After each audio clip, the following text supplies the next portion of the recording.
All right, we're live. Imagine if there was some sort of a really interesting animated intro to this series, and just close your eyes and imagine that, and that's how it would have opened if we had our stuff together here.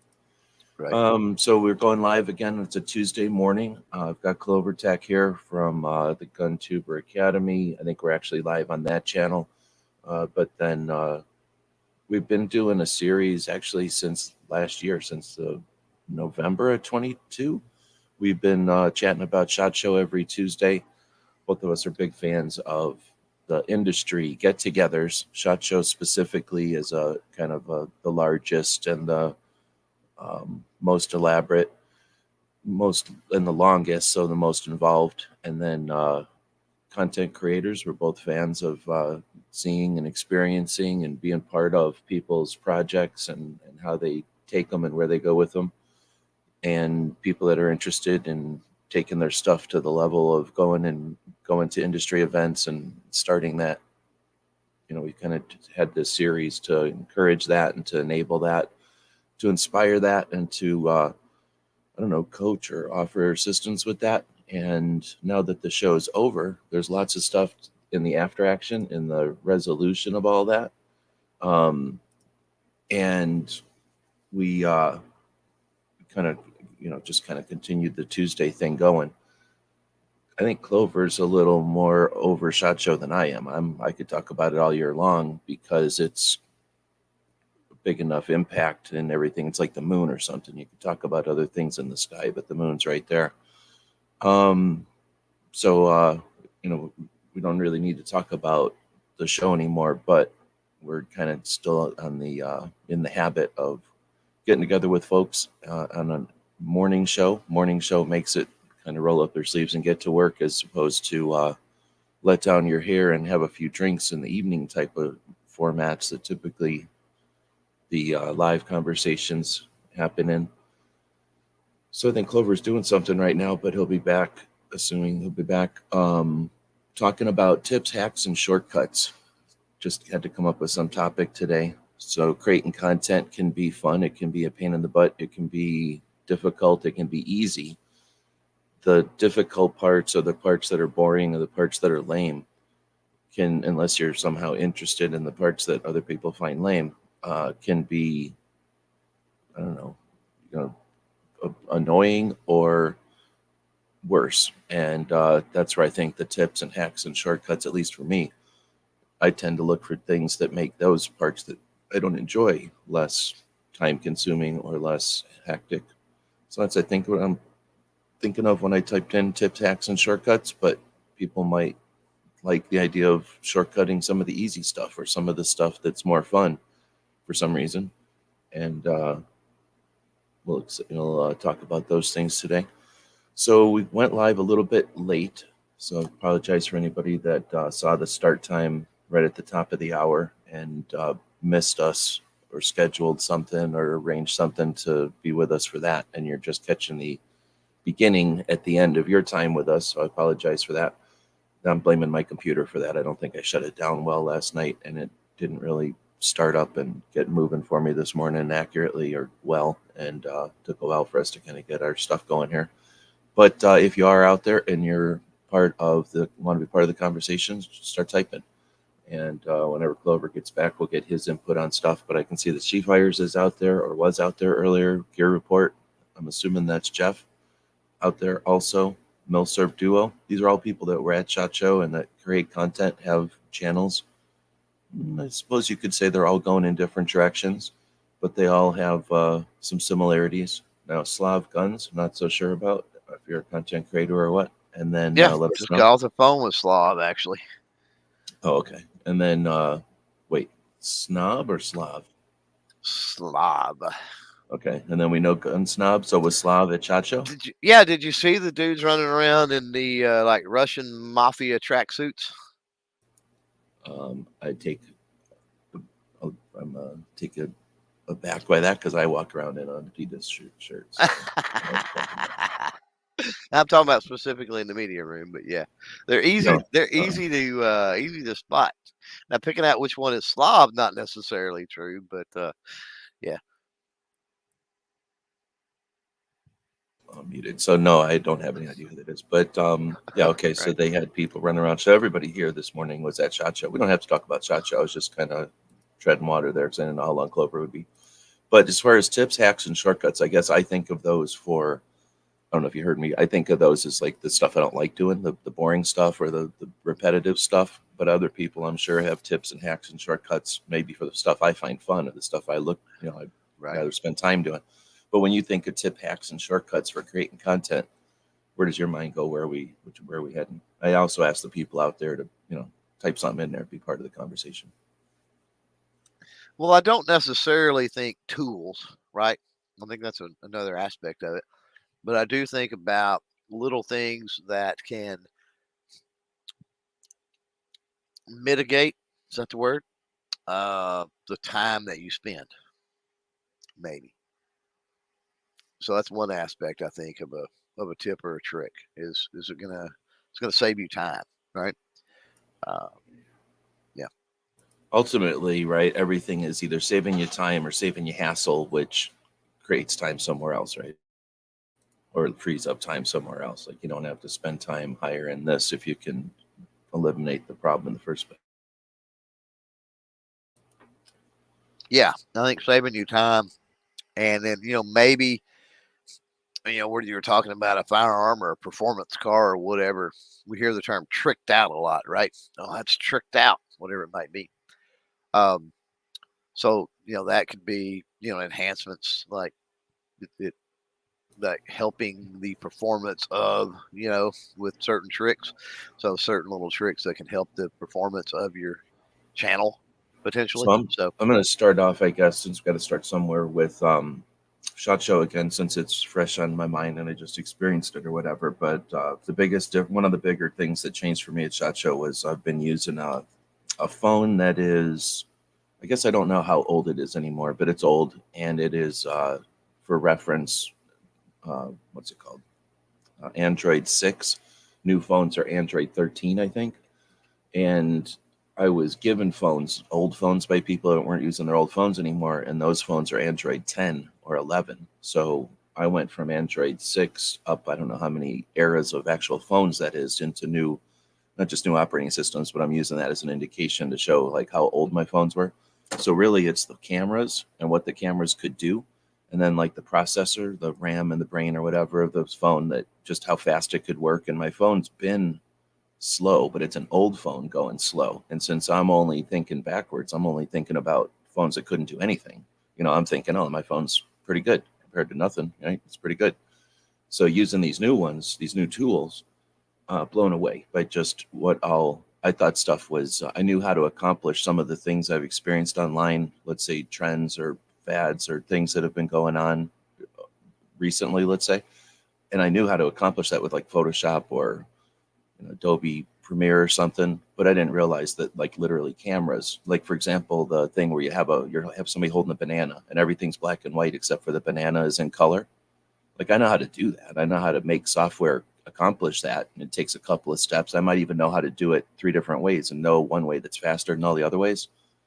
I started using a new phone. You flip over to one mode on the phone camera, not even a downloaded app, just a mode of the phone in the camera in the phone and the camera in the phone. And it has that option. You can just take pictures of stuff and the one thing stays in color. So just not even realizing uh, the tools, what the yeah, tools can do. And that's something that I just been cheap and was satisfied with what the tools were able to provide for me. sure. And I didn't need more, so I hadn't upgraded, and it's an extra cost and all that. But whatever. I know a lot of people are getting into this with, whatever the phone they've got in their pocket. And unless for some reason you're insistent on having an old phone, you're not going to experience this. But I guess what I'm getting at is tools. So you might be doing something similar with your video editor. Oh, I'm using this free one because it can do what I needed to get done. And then you use something for real and you go, oh my goodness, I didn't know that this was a button away. Removing backgrounds. That's sort of a task that was difficult years ago. And now is a push of a button on an app, let alone you figuring out how to do it in a software package. Now there's apps that can just do that. And some of them are free.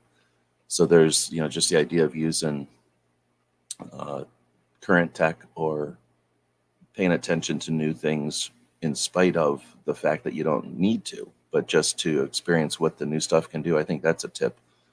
Not necessarily a hack or a shortcut. It can be a shortcut compared to the old tools, but I think it's a tip to, I don't know, just experience something new. Even if you don't switch to something new often, at least figure out what the new stuff is doing so you know what you're missing. Yeah, I would agree.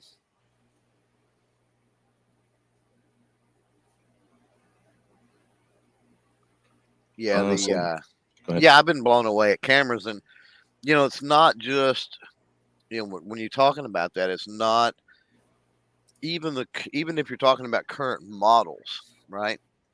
Um, there can be differences from one brand to the next, or whatever it might be, as well. So it's not just like newer generation um, tools or gadgets. In this case, we were talking phones.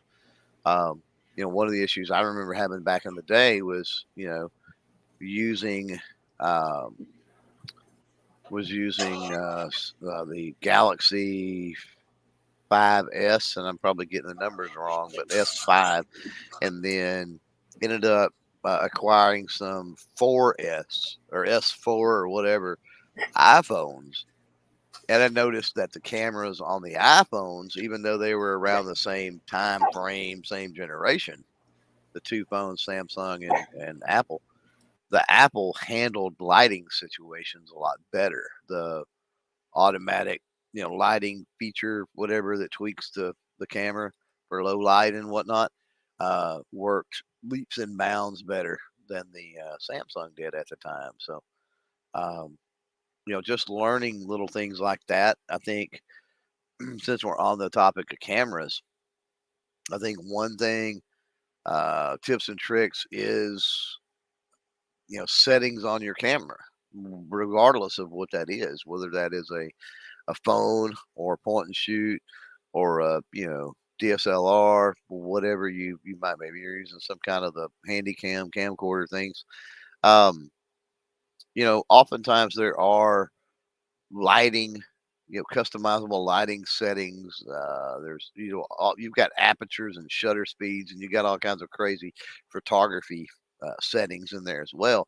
But having a general understanding, I think, of what all of those do, right, can help you. I don't know if I know I have went out and filmed before and thought, man, the video just doesn't look right. What is going on here, right?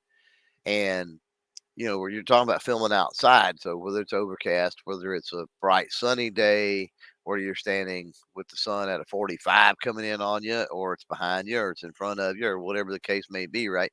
That lighting be different. And sometimes it's just as easy as recognizing, oh, I know where the sun's at, or I know where my light source is right on me, specifically outdoors, but it could be indoors.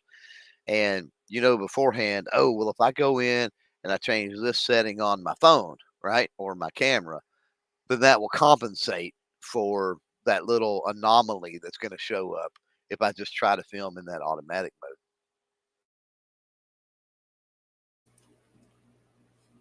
Let's see, we're 13 minutes in, and I don't want to make it all about phones, so I'm going to try to intentionally, even though there's probably a lot of stuff we can keep going in that direction, right? I'm going to pull it back to the middle, and we got Yeah, we some got questions. Yeah. some good tips out there already. So She Fires said, I've been working the remix feature to help create shorts from my long videos. It's been working great for me. So remix feature to create shorts. We're talking YouTube then. And what's the remix feature? Is that a phone app thing, or what are we talking? I've never used Remix, so Okay, so feature makes me think it's a I just, YouTube thing, not a plugin or third party, right? you know, I don't think so. Remix is a software, I think. And it seems like I've heard of it before. I just hit the button underneath the video that says create a short.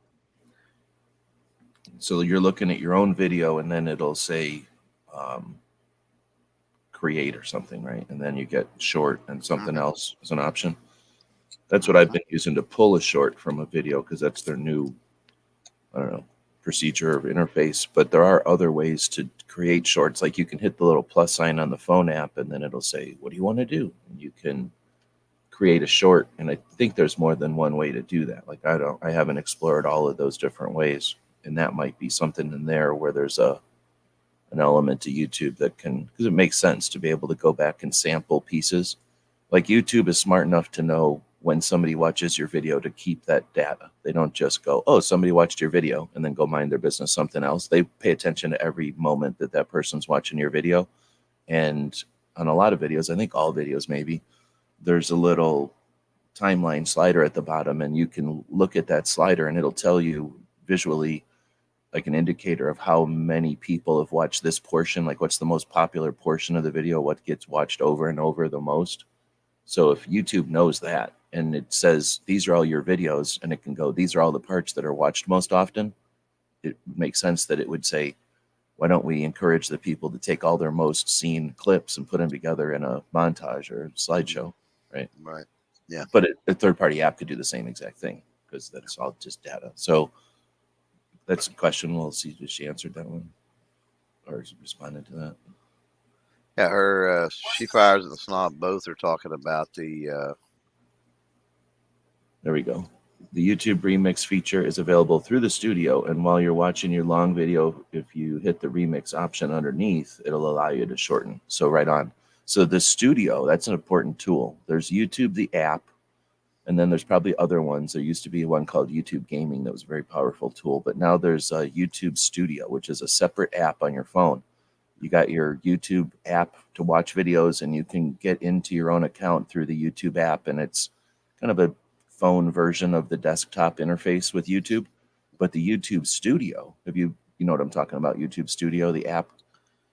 Yeah, it's sort of like your Control panel, except yeah, it's sort of like the studio for desktop. It's not quite as it's different. It's more powerful in some ways, and it's less powerful in other ways. But in this case, there's a feature in Studio, it sounds like. right. I'm assuming that she means the studio and not the studio portion of the main YouTube app. Because often the features are in both places. It's just the YouTube Studio app makes them a little easier to access, or makes all the tools a little more easier to use. But what's also cool about the studio, if you have multiple YouTube accounts, is sign into all your YouTube accounts and just flip between them in the studio. So now if you want to monitor your analytics, no problem. Just flip back and forth between all your channels. You want to monitor comments, same thing, no problem. You want to monitor uh, something else that it can do, you just flip back and forth between them. It's pretty handy. I got told about that years ago at SHOT. Let's see. And then Snob is saying the same thing. It's built into YouTube. He's used it. Library saying, my wife and I are going to Japan, and the phone cameras are so good now, we decided not even to buy a fancy camera. Right. So, but that's an interesting one. It's not really a tip, hack, or shortcut, but it is an interesting thing to ponder. If we continue to do these on like topic of the week type of things, I'm sure we'll do one on cameras, because we've both got interest and awareness or like experience with cameras that we could do whole channels probably on it. But I mean, at first I go, oh yeah, I understand. And I've been using a camera or a phone almost exclusively. And I just got done saying about how great the new cameras are. But as soon as I say that, it makes me think, what's going on with regular cameras? They still exist. What do they offer that a phone can't? And am I just crazy? Or is there still reasons to have maybe even just a point and shoot, just something that's separate? I think for the geocaching and like privacy issue, I like the concept of the idea of having a point and shoot, essentially like a small, capable camera that doesn't need a whole bunch of extra accessories, that can both be kind of a point and shoot and a zoom if you needed to, but it's not going to be perfect. But it can be kind of rugged and medium expensive and offer really good pictures, but essentially be separate from your phone completely. So if anything, it's only going to get some kind of general geotag and not like a phone picture, which is essentially putting your life story on every picture you take. But maybe overly cautious, or is there other issues there? Yeah, I mean, you've got with a dedicated camera. I mean, you've got the option of camera specific accessories. So you're talking about macro, lenses. You talk about telephoto zooms. You're talking about, and that's all applicational, right? I mean, if you're not bird watching at hundreds of yards of distance or something, then I mean, what difference does it make if you can zoom that far? You know what I mean? If it's more Oh, up well, that close, and actually comes into play. Like, imagine, I think the best example of this is if you wanted to get a moonrise, a really cool moonrise picture, and let's say you've got a person standing on a street with buildings on both sides of the street, or maybe standing on a path with trees on both sides of the path, and the moon is going to be rising right between that path or those buildings or those trees or whatever, and you can see an epic picture happening. Well, if you stand right next to that person, the moon is going to look like a little tiny white dot in a black screen behind them.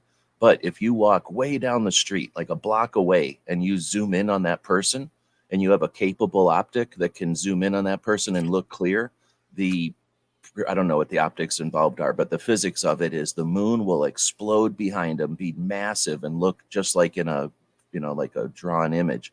You can you can use a zoom for that type of thing. Like if you want to get a bird, yeah, you're going to zoom in on the bird, but you're right, really thinking about that focal stuff. So it can be a yeah, yeah, super powerful tool, but again, that's a specific yeah, thing that unless you're an artist or you're somebody really trying to use the tool creatively, you're right. If you're just trying to zoom in on the bird to see the bird, a phone can do that. right, yep, I mean, yeah. honestly, a phone Handling can do what I lighting, just said too. It's just that that's why a yeah. long Well, lens can be newer useful. newer phones, the cameras on them have gotten better. I will say that. But yeah, when you're talking about the exposure times and stuff like that, that's where you get the light. So like, if you're taking a picture of the moon, it's going to wash out the stars around it or buildings on either side a lot of times or trees, right? It's going to wash that out because there's so much light coming from the moon. And so you're able to adjust the settings on a camera a little better for that. So I'll tell you another thing that phones I have found aren't super great for is really close up shots. Like it is really tough for me, or maybe I just haven't figured it out. But um, every now and then I get a pretty good shot if I'm like trying to take a picture, a really close up picture of some engraving on a firearm, let's say. And I'm talking about get the edges of the engraving. You know what I mean? I mean super close up, not just kind of Yeah, showing the a detail of it. snapshot versus like a real archival photograph, like Yeah, like beautiful photograph. it's tough to get, and that's called macro, right? When you're getting down really small. Um, And so it's I don't know, it's tough to get the focal point, like you were talking about. It's tough to get that right. Like you can get the picture a lot of times, but it's really not in focus as well as it could be if you had, some a regular camera with some manual adjustments. And we jumped off on cameras. I mean, we Yeah, weren't well, going to like I go that said, route, but it yeah, happens, I guess. yeah.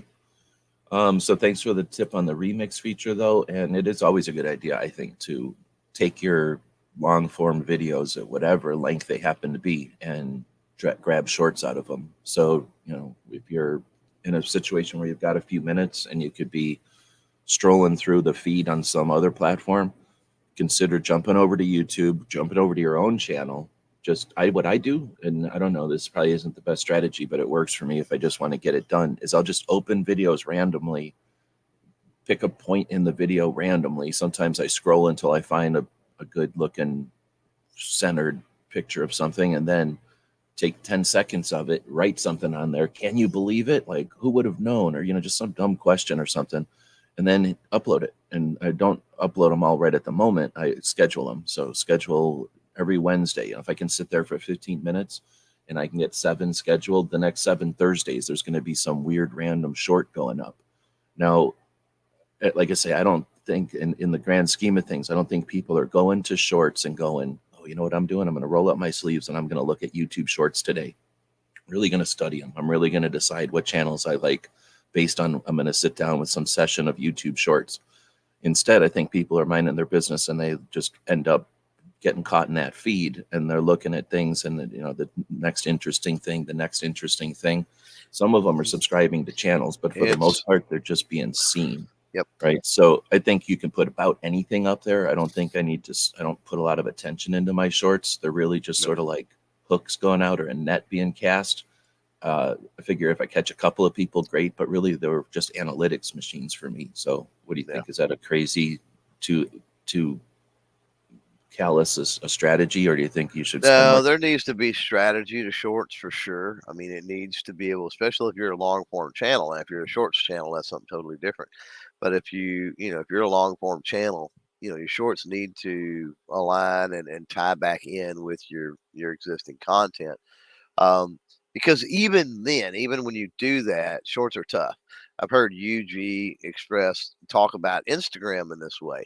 Like Instagram is a river, and shorts is the same way. You kind of almost went to that analogy where with you don't go to the shorts is not like going to the lake and sitting down at a picnic table on Studying the or side of the lake, researching? Yeah. and throwing your hook in the water in a specific spot, or you like that specific spot for the particular scenery or whatever. Shorts is like, I've got an inner tube, I'm going to hop in the river here and I'm going to see all kinds of crap downstream along the way as the flow takes me, right? And so that's kind of the shorts feed. It's just going to pull you along, seeing all kinds of different things. So totally different experience. But you're saying it's more like you want to put the enticing apple or the interesting title or something that gets people hooked so they have a reason to Well, stop what on can your you? short and click on it or something. Yeah, the subscribe button and all is going to be there. See, I So think of is there shorts as something in more your like is there if you're something in your shorts that can momentarily short circuit that feed, right? For that viewer to go, oh wow, that's interesting, and they hit the subscribe just out of like, I liked that. I'm gonna hit the subscribe, so maybe they show me more. Maybe there's more right. of this content, But you've got to do something in that short, create some kind of a moment for it to short circuit long enough to be able to do that. See, that's the thing. I think that's the element. You're making your shorts for the human, assuming that some human out there is going to see this, and if you do the right thing, the human will react away. And I understand that 100%. I'm thinking of the shorts feature of YouTube as more of a using the platform in a way that the robots, the logarithm, will say this person's using the entire system. So realizing that shorts are a kind of a fickle, kind of a frustrating element to anticipate or to be strategic about. I'm thinking of my shorts as more of I just want to use the shorts aspect of YouTube so that YouTube thinks my account is in, using all the features, and realizing that most people are just going to brush past the short, and I'm not looking to gain anything from the analytics of people stopping on my short. So I don't think of it as a human. I figure there's kind of the net aspect. If randomly I find something that happens to be interesting, somebody might click it.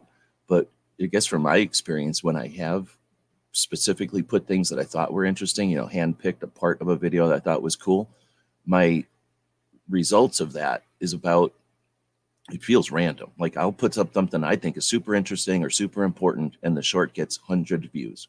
And then I put up a short accidentally of something or of just a joke or like somebody laughing or the dog snorting or something, and then it'll get thousands and thousands, and it just makes no sense. It's almost random. So that's where I guess I kind of default to just to So appeasing the system versus finding the people. yeah. So I want to back up a minute and sort of apologize because I do use the remix, specifically the remix, but for whatever reason, it was throwing me off, that name remix. I was like, what are we talking about? But I just went and looked in the mobile app. I'm like, yeah, I use that all the time. I You just, just didn't realize it's called remix. I couldn't, yeah, yeah. The name remix was throwing me off. I thought it was like share or something or clip or something. I couldn't remember. But yeah, yeah, great tool. Yeah, and the best part is that, like Chief Fires is saying, it goes right back to your real video. So the people that do go, oh, what is this? I need to know more. Like you're not just sending them off to nowhere. You've got the actual real video it came from. So we're talking about shorts. Snob says, in my opinion, shorts are becoming more important for each type of channel to do. There's such a huge amount of people that don't really watch long form, but like that TikTok style. So I don't disagree at all. What's your opinion on that? But then So I guess go ahead. yeah, what aggravates me about shorts, and I have this at nauseum with Shot Show. Put out a lot of shorts, and I've got Shot Show videos post, uh, post shot. We got some long form stuff out there, right? So obviously, I did not have long form video to chop that from during SHOT Show, right? Those were dedicated shorts, just real quick snippets of the product, whatever. What aggravates me with shorts is the amount of people you get wanting more info, but they're wanting more info in a shorts. And it's like, I can't give you this in a shorts. You need to go watch the full freaking video. But other than putting it in a card, there's no way to tie that into the full video. So there's a disconnect that goes on um, with shorts sometimes, where if you do have those people that are willing to convert, they want to know or might be willing to convert, they want to know more.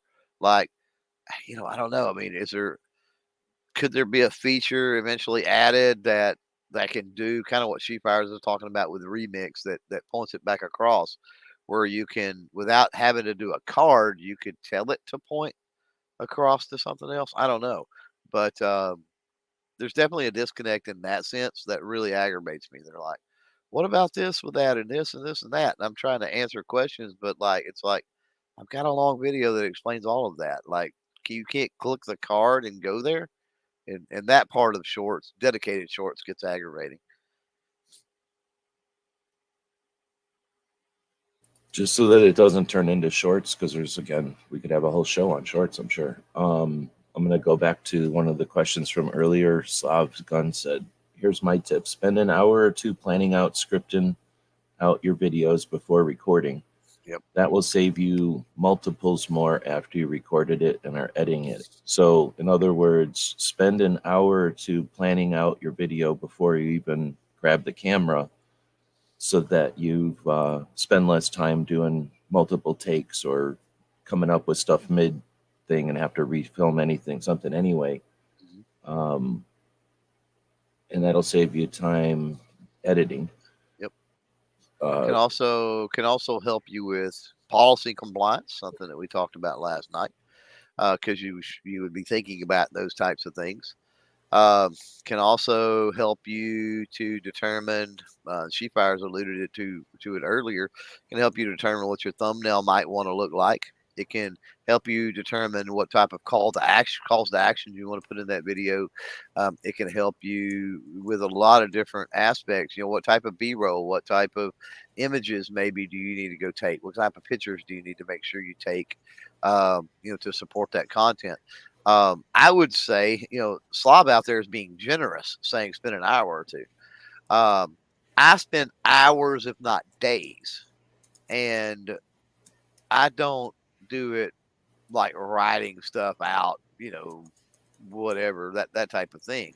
But I definitely spend hours upon hours, if not days, thinking about the video concept. That's what I call it. Thinking about the video concept or concepts and elements in that video, and what do I need to stay away from a policy standard? How do I need to phrase things from a policy standard? What do I need to make sure that I get across as far as information for the viewer? What elements do I want to add that's fun, right? I'm thinking about all of these different things for sometimes days and days and even weeks. There's videos that it's weeks or months before I finally get around to doing that kind of video, and I just wanted to do it because it was fun or something.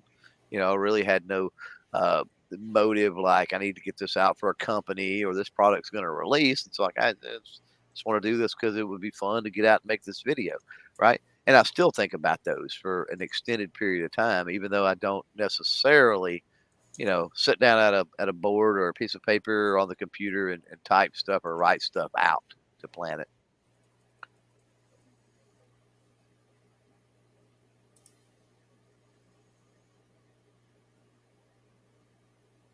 I don't know. I was writing a poll. So on our channel, we got this going on the YouTube GunTuber Academy channel as well as the Gun Websites channel. So on the Gun Websites channel, depending on which channel you're watching, you can flip over or whatever. But we've got a poll going now.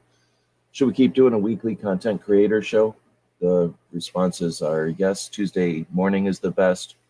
Yes, but a different day or a different time of day is better, or AM is good, but on a different day or whatever. So give us some comments over there. As far as planning out and scripting out stuff, I guess if someone's going to be listening to a show like this that's talking about creating content in a series where we're talking to creators about creating, I guess people are willing to spend some time. Then there's people that pride themselves in spontaneous or whatever it's called, or spontaneity or whatever, and can't, right? This is too close to scripting. This is too close. Maybe they do everything live, right? I've dabbled in doing pretty much everything live for a while. Um, so how do you incorporate it if you don't have that mindset of like, this is a project and there's a beginning, a middle, a prep, a, a what's it called, like the part of doing it, and then the wrap up. You know, if you don't think of your projects as multifaceted or staged like this, and you're just adding another stage to it, you could come up with systems and stuff, ways of evaluating what you've done, and then, I mean, essentially the same thing, but just coming up with a system that maybe isn't planning it out or scripting it, but just being aware that, you know, if you do this, then it turns into chaos, or if you do this, it goes off topic real fast. So just here's some strategies, or here's some guidelines to, I guess, kind of like what we were talking about last night. You know, if you choose the monetary, or excuse me, the what was the second one called? The something guidance. The wasn't the monetary guidelines. It's the other one. The advertiser friendly guidelines Oh, or the whatever. advertisers. Yeah, yeah, If yeah. you use those guidelines, then you're essentially steering yourself through the middle of the channel. Like, you're not going to have too many problems if you use those as Right. cones in the That's the path or whatever. minimum speed limit or whatever, Yeah, basically. yeah. Yeah. And you know, it's like the lines on the road. You stay within the lines, you don't got to worry about too much. Every once in a while there's a boulder to mess with you, but you know, if you stay within the lines, you're not going to worry about falling off the shoulder. So Right. maybe that's something that, even if you don't plan out your videos and stuff, you can just come up with some systems. And that, I mean, essentially it's kind of the same thing, planning out, but you can plan things out the way you do them. So I'm just kind of thinking about that. I don't, even when I'm doing a video, I hardly plan it out, and I don't know if that's habit, or if it's some kind of preference I have. You know, I don't know if it's just something I've never done, or if it's something I don't want to do. Does that make sense?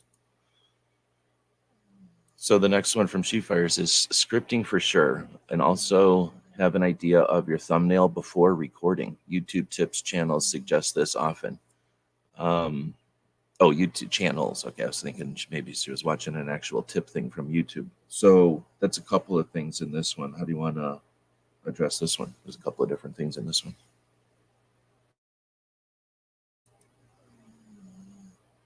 Oh, snap. Clover doesn't even care about thumbnails. Or maybe he's just muted. Yeah, of course I'm muted. I don't know how to find the mute button. Yeah, we talked about scripting. Yeah, 100%. I mean, at least the idea, like I said, I view scripting as just giving thought to and thinking about your video in some kind of detail. Um, Also having an idea of your thumb before recording. Yeah, you need to have an idea of your thumbnail before you ever press record. Like, your idea of your thumbnail needs to be based off the video concept, right? And then as you do the video, maybe something goofy happens, maybe something interesting happens, something like that. They can tweak that thumbnail design a little bit. But I think where most people get in trouble with a thumbnail is they severely underthink it or they severely overthink it. Like, some people can design a thumbnail absolutely to death, and it's a beautiful thumbnail. But at the end of the day, does it really resonate? Does it really yeehaw with the context of the video? Does it really entice? You know, that sort of thing. And then you've got the people that just pull a particular screenshot. And of the two, the screenshot, the simple screenshot, we see this all the time. We see channels with huge views, huge numbers, and they just have screenshots. And you're like, how the crap do they do that? We know thumbnails are a major part of the game. Well, because they've chosen a good strategic screenshot a lot of times. And so that strategic, interesting screenshot can often overpower the really polished, nice thumbnail. So uh, definitely need to be uh, definitely need to be thinking about that thumbnail. And I know people. that have creators. Let me back up. I don't know people. I know creators. I know creators that have literally filmed a video around a thumbnail concept. Like they had a concept for a thumbnail. I want to play. I want this thumbnail out there. I want to see what this thumbnail does. This specifically the picture, the whatever story it's telling in that thumbnail, and then they built the video around it and filmed everything. Um, so that's a thing too. But thumbnails super important. Um, but again, give them time. Think about that before your video, but and during your video. But and also make multiple versions of your thumbnail. That's another thing I would say about thumbnails. Don't just do one version and go, "Oh, that's beautiful," and then upload it. Right? Spend a little bit of time on the thumbnail to that first version, and in the first version may be the one you end up going with. But do the first version and then turn around and tweak things. Tweak the hue, tweak the, background image, tweak the shadows, tweak different things in picture elements. Maybe, you use emojis. Maybe you tweak on the text. Does it have a background? Does it not? Just some different, it doesn't have to be major changes to the thumbnail, but tweak on it 2 or 3 times. Once you got something that you're like, oh, that looks good, continue to tweak on it a couple times, and just see if something else jumps out and they go, "Ooh, I didn't know." It's kind of like G Webs was talking about earlier with phones and tech. If you don't try stuff, you don't know, right? And so tweak colors, tweak some different little things, just to see if it gets any better. And if it doesn't, back it off and go with your first choice and be done with it. So the scripting, that's we talked about that one. So then having the idea of your thumbnail before recording, and then I'm not going to disagree with your points on the thumbnail. I'm just going to throw out a different angle on it or whatever. In that, a couple of, I guess. So the thumbnails, that everything you described there is when your thumbnail is out fighting for your channel amongst Correct. other channels Competing for clicks. Yeah. in the sea of thumbnails. Yep.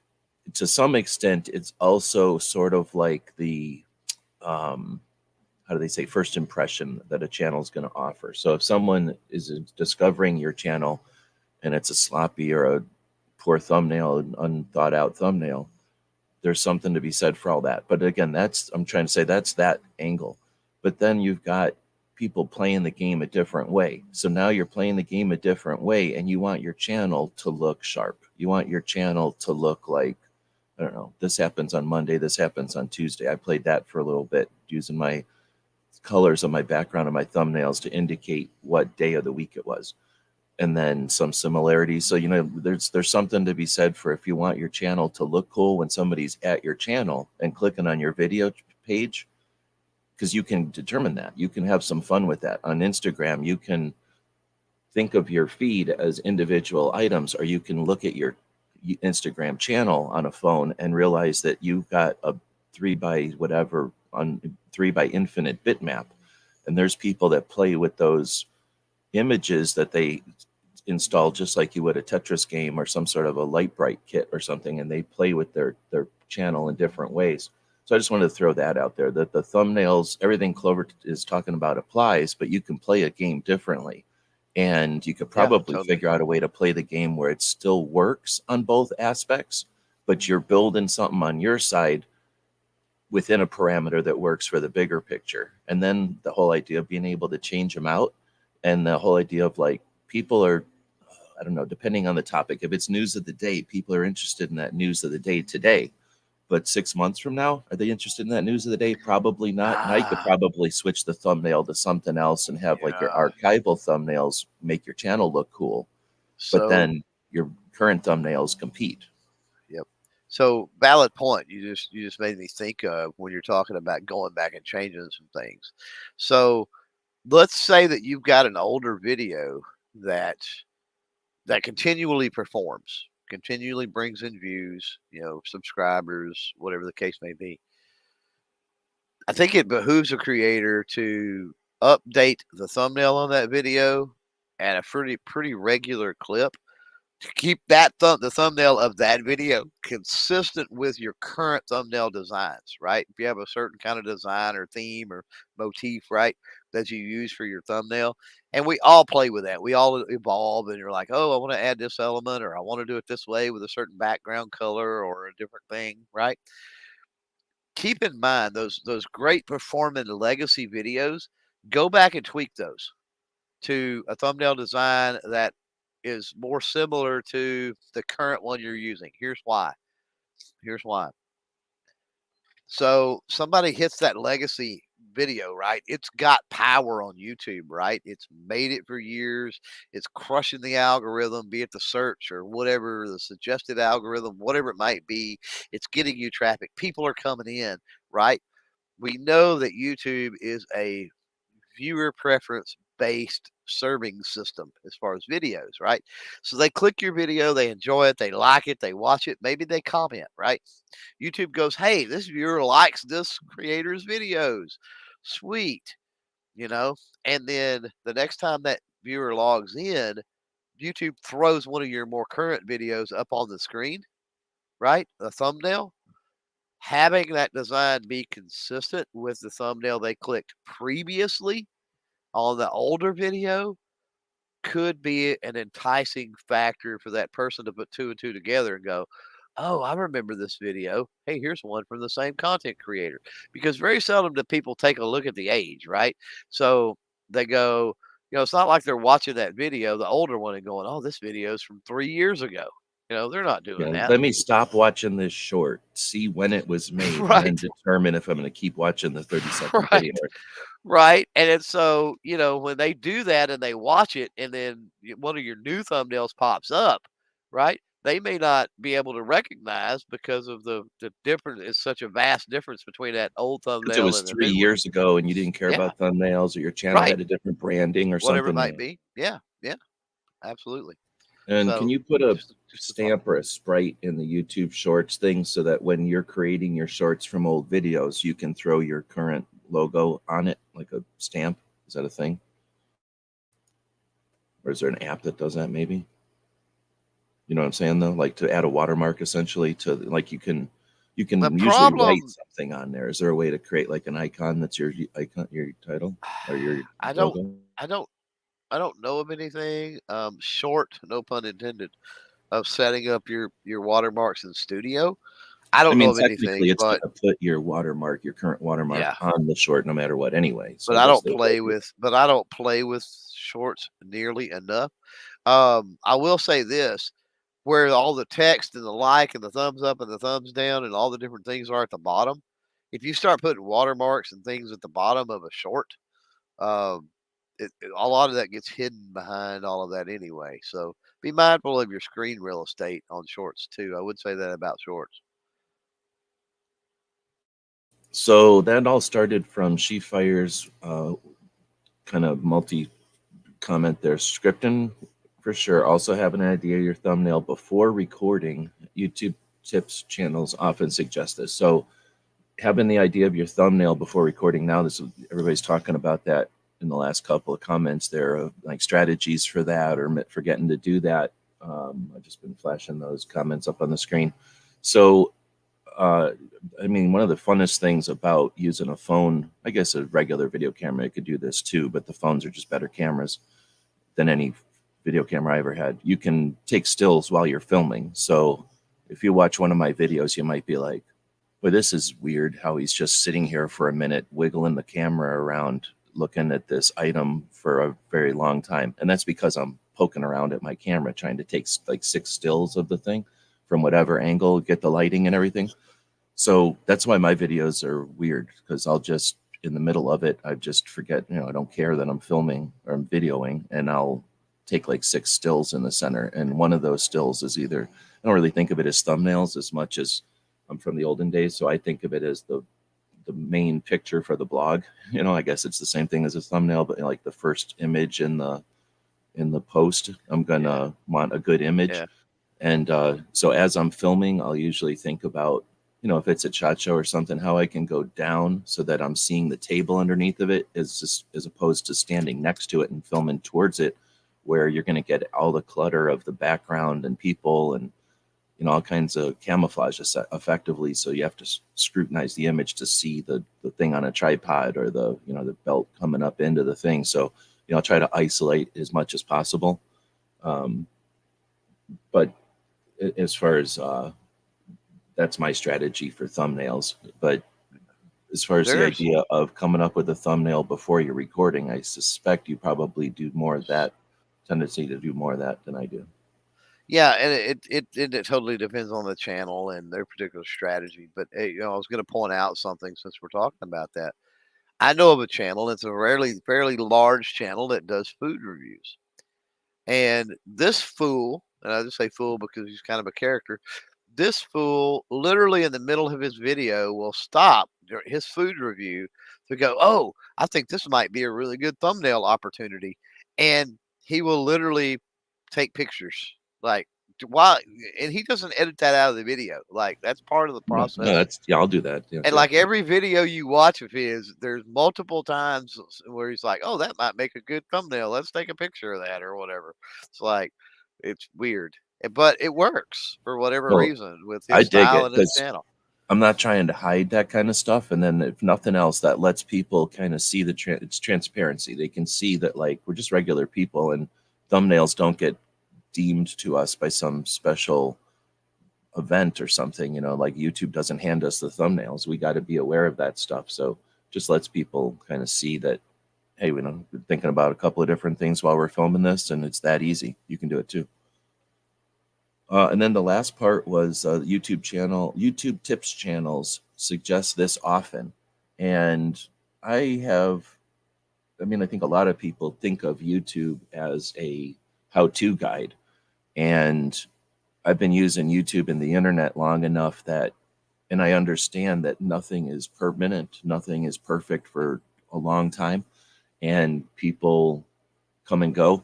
So I don't have go-to channels where I'm like, oh, I need to learn something. I'm going to that channel and learn how they tell me how to learn it. Like I need to learn something. I go online and start from scratch. How do I learn this? And often I'll say, like, show me videos that are a month old, or show me videos that are within the last year, kind of depending on what I'm talking about. Mainly because if I'm talking about software, I don't want to learn how to do something 3 software versions ago. I want to learn how to do it with the version that's current, right? So I think of YouTube and the internet in general as a giant how-to guide or a DIY instruction manual. Right. As far as YouTube channels, and thinking of your YouTube channel either as a business or as a creative effort, or as just thinking about the different facets or aspects of it, that you can do more than just post. You can post strategically, you can post and earn, you can post and get feedback, or monetary feedback, or return. Like, there's things that you can get out of a channel that are more than just the satisfaction of doing it. And everybody's at their own place and their own ambition with that, and their own place in the path. But as far as the channels that focus on YouTube channels, I don't know. I'm somewhere in the middle of being really interested in those, but then I like to keep clarifying that we're content creator channels, because I'm just as interested in Instagram as YouTube, and I'm also somewhat interested in the other platforms that are out there, right? And so I don't want to get so nerdy into YouTube that it's the only thing I care about, because it's not the only thing I care about. So I'm curious, with that preface, I'm gonna let Clover rant on this a bit, but then everybody who's out there today that's part of this, you're all content creators. What's your opinions on the channels that uptrain or skill build or develop your YouTube skills? That's the first question. I'm going to ghost you because I'm going to give you a second question. Uh, what are your favorite channels? Like, what's your opinion of those channels, and do you have favorite channels? And then I'll Okay. let So, Clover rant on this, riff okay. on that. I thought I was the one going to rant on that. But No, no, yeah, so, go. yeah, I know a lot of them. Would call a lot of them friends. Um, and have since essentially 2017. Um, when I decided that I was going to get a little more serious about knowing the platform. Where do you go? Well, you start hitting things up. Some of those channels that are hundreds of thousands of subscribers now knew them when they were 10, 12,000, 15,000 subscribers. Um, I will be very cautionary is or I would tell people to be cautious. A lot of them offer tips and tricks and schools and consultations that are very high dollar. Um, 500 bucks, 1,500 bucks, 3,000 bucks for some of their stuff. And I'm sure in their mind, and I'm sure for some creators, it's absolutely worth that amount of money to bring them on board to learn from them. Where I would say you need to be cautious is that I found that the vast majority, if not every single one of them, are oblivious to addressing nuances. Um, and in particular, the nuances that we face as gun tubers, right? So keep that in mind if you're willing to drop, big amounts of money to have one of the large gurus, maybe help you learn on the business side, learn your channel, try to grow, right, and try to break out. Um, because they think that they are awesome and they're doing great work, and that's because the vast majority of creators they help are not nuanced to death, policy to death, et cetera, et cetera, et cetera. And so their tips and tactics, while general, work pretty well for those particular creators. But a lot of the things that they push, they talk about, and they say we either can't do or we have to do in a much different way, right? And they don't explain that, especially on the free side of their channel, in a specific enough way for us. And when I say us, I mean gun tubers, but also any niche that's that deals with a lot of nuance. Anyway, that being said, uh, Roberto Blake, as far as favorite, is about as real as you can be. I mean, he doesn't mince words most of the time. He tends to cover a lot of different things from the entrepreneurial side to the creator side to podcasting to brand deals to whatever it might be. Um, the other ones that you start getting into, they are super YouTube centric. And so that's one of the things I like about Roberto. I would put him at the top of the list. Roberto Blake is that he's definitely keeps it real. He doesn't mind telling you what he thinks. And he kind of covers a little bit of a variety of things as far as being a creator in general, not just a YouTuber. Um, I think next up, I think Sean Cannell and the Think Media team.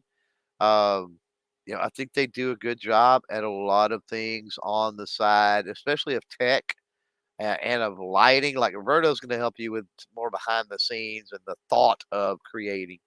Um, Sean Cannell and the Think Media team, camera ideas, lighting ideas, that sort of thing. Um, Next up, I would say, the vidIQs. If you're looking for little short, sweet tidbits, be it policy, updates, tweaks that's been recognized by the algorithm, elements of a video that seem to be working, you know, how to, how to do little bitty things. Um, the vidIQ channel, Rob and Dan and the guys over at the vidIQ channel. vidIQ also plug in a tool that can help you with a lot of different things, but their channel in particular, I think, is very helpful. So I would throw those three. I mean, there's many, many, many, many more from Nick Nimmin to um, channel makers with Nate over there, and just a bunch of different ones. But I think those three. I mean, I'll put those three at the top of my list.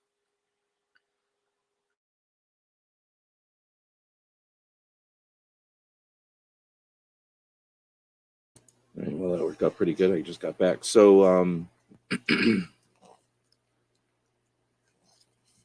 see what people are putting in here. Ghost is saying most of the experts are good for beginners, but few are good for creators that have been doing it for a while. Well, I think that's in any kind of instruction, right? Like, you're going to have to either, when you're an instructor or a coach or a consultant, you're going to have to either offer a perspective of the playing field, and then there you go. Now you know more because now you have an idea of the boundaries and what's involved and who the other players are. There's your experience, your insight to the realm. And then you've got ones that are going to go a different approach, and they're going to say, here's things to do, like here's strategies, here's suggestions, right? Here's plays, assuming you know the playing field. We're going to stop talking about that. Now here's what you can do, here's what your opponents are doing, here's what you have the options of, right? And they're going to coach you that way. So like a guitar or art teacher, giving you, here's a paintbrush, here's some things that can be done. Maybe here's how they did it, right? But they can't hold the paintbrush and paint for you. So I think that, depending on what you're looking for out of it, um, experts can be useful at any time, because then you can have creative issues, or you can have blocks or stumbles, and people that have the whatever experts slash coaching people with some insight can give you options, alternatives, right? Insight, inspiration at times. So yeah, and some of them, I think, I don't know, I was kind of hearing as you were describing, the players that you uh, value, or that you find of value. Um, their agenda or their goal is transparent and valid. Some of them, it's not transparent, and you don't know what their goal or their agenda is. And in that case, I'd be skeptical of some of their tactics or their suggestions and stuff. I'm thinking about a lot of different people out there, so might be kind of being vague here. Yeah, some of these, it worries me with the amount of money they make. People and creators, keep saying people, creators that are in their programs. These people are making millions of dollars a year out of their programs. Gross, of course. They've got costs and everything else, but they're making millions of dollars a year in their programs. And I've been privy to, tried said programs, and got absolutely zero or pretty darn close to it out of those. And so, but you got to figure if they're doing that, I mean, they've got to be somewhat successful for some people, some creators. I keep saying people, um, or there is just so many younger, smaller, naive, not really members of their own niche community that they're kind of paying these creators, are they're paying to be a part of some type of community wrapped around inside the programs that some of these gurus offer. I mean, maybe that's a thing. I don't know. Um, for us, I mean, it's evident by all the ones out there. I think everybody we have out there in the chat today is a creator, right? So it's evident that we've got a much more close knit with this niche than most, uh, most other channels do, as far as the community, as far as our all of our creators at the end of the day, whether we like each other and agree with each other all of the time or not, because we're not going to, um, realizing that we're colleagues and we can discuss these things and have our strategy sessions and hopefully help each other in the process. What we talk about here on the panel, and then in combination with a lot of the good stuff and tips and things that's already been thrown out there in the chat this morning, uh, are great. I mean, beneficial for a lot of different creators. Yeah, as you're saying that, I'm thinking, and everybody's got their own goals, right? Some people are just looking to have Oh fun. yeah, Some people are yeah, looking to grow. Some people are looking to see what's possible. Some people are looking to make a buck, right? yep. And some people are, and I guess everybody's got some combo of those cups, right? Like, and that's where I think, what are we together? We're together in topic, and because of our topic, we're kind of like what the conversation was yesterday. We're put into a couple of places on YouTube that can be fragile or frustrating or change and that kind of thing. But so we're kind of unlike, I don't know, something like cars, much more general thing that isn't really under attack very often, or isn't being marginalized by chunks of things politically or whatever. There's less reason for car people to, automotive people, vehicle people to get together other than common interest or some shared issue. You know what I mean? Like we've got something in common that we're all kind of persecuted because of what we're adjacent to or what we focus on. And we're also interested in, well, we're a bunch of people that are collaborative as opposed to I mean, we wouldn't attract people that are not interested in sharing or being part of a group or something, I guess, right? So there's some things that keep us together that are, I guess I'm saying, like politically created, and I don't know, it's just a facet of it. I don't know if it's a good or bad thing.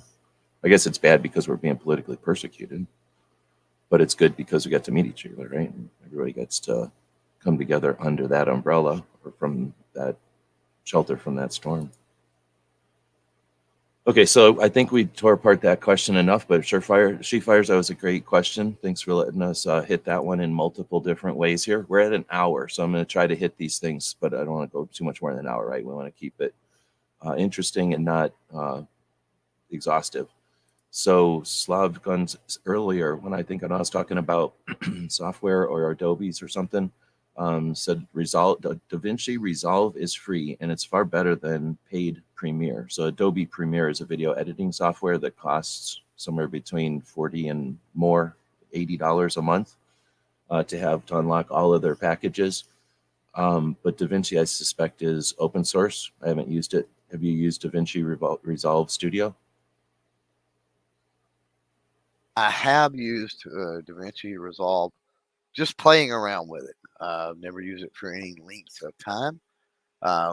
I know that it is trusted by a lot of creators. It's used by a lot of creators, and I don't, I'm sure there are drawbacks and there's perks and everything else compared uh, to other softwares that are out there.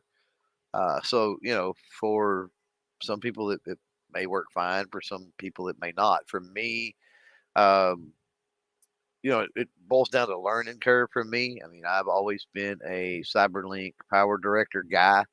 Was forced into MOVABI by a change in computer hardware. And so for me, it's just like once I've spent the time and familiarization on a certain software, like I don't like the switch. And so that's kind of why I never picked up and ran with DaVinci Resolve. But it is, again, not a bad software, and I think something that can do people a pretty decent job. Yeah, pretty good perspective on it. I started with, what'd you call it? What's the one you used? I started out years ago with CyberLink Power Director. Oh yeah, so Yeah. CyberLink used to Well, be free. You get honestly, CyberLink. when I started out with Windows Movie Maker. Let's be honest. Yeah, You that's what I know, was going to say too. yeah, yeah, Windows was free, and it was part of yeah, Windows, like all of them. yeah, Actually, I think it started in XP, and that was kind of a new feature. And there was yeah. these little inexpensive but still cost money software. And So I think using the Millennium Windows might have one, had it, but yeah, pretty decent and not yeah, good. But anyway, it was in Windows. So now it was just there. And just like in Mac, they've got one in there too. Anyhow, it could do just fine and it could do pretty decent stuff, just kind of Mickey Mouse version, like a cartoon version of what the really nice software could do, but it could get the job done. Well, for me, it wasn't a hardware thing as much because anyway, you get CyberLink for free. With video cards, you get CyberLink when you buy a camcorder. You get CyberLink when you buy a digital camera sometimes. Or you could just be minding your business and find an offer for a free version of CyberLink. So for whatever reason, that was their marketing plan.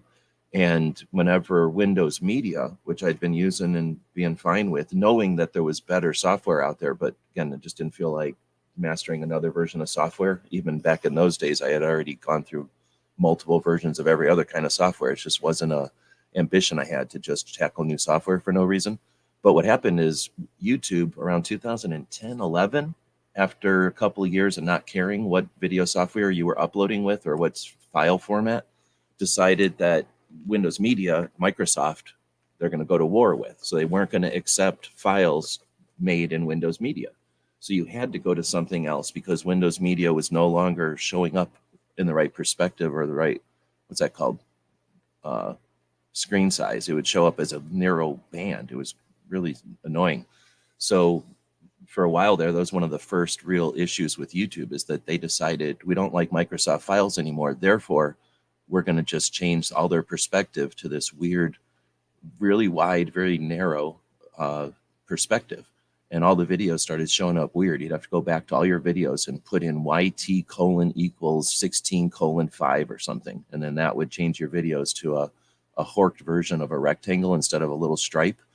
and it was just a mess. So that's when I went to whatever you called it, because I had piles of them laying around for free. And I started liking it because it could add effects and you could do overlays and stuff, like some stuff that Windows couldn't do.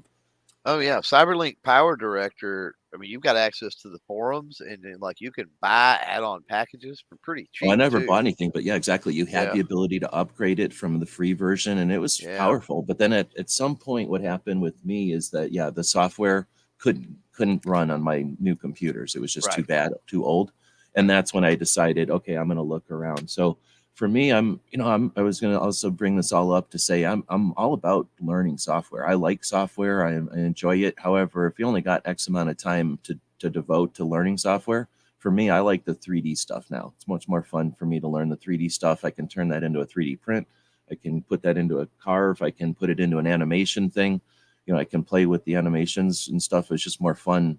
I can get more productive with the files that I make in 3D stuff. So for video, I think I'm about done. I like my Adobe because it's powerful and it's got a lot of tools, but it's also the biggest DIY project on the planet because you can just go to YouTube and ask any question and find two or three capable people that'll answer your question effectively, right? And then you can just move on. However, the same is true with DaVinci. So um, I'm not going to get into back and forth, but I think it's a great thing to bring up that there are open source free versions that are completely capable and as powerful as the paid stuff.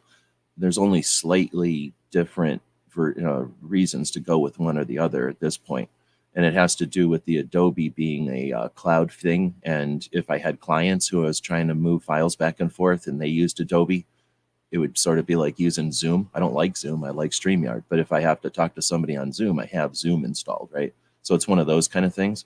But if you didn't have that issue or that element that you needed, the Resolve as standalone, I'm sure it's capable. Like Clover said, I've never heard anybody really complain about it unless they're trying to sell you one of the others. So we probably went too long on that. The next one is SheFires.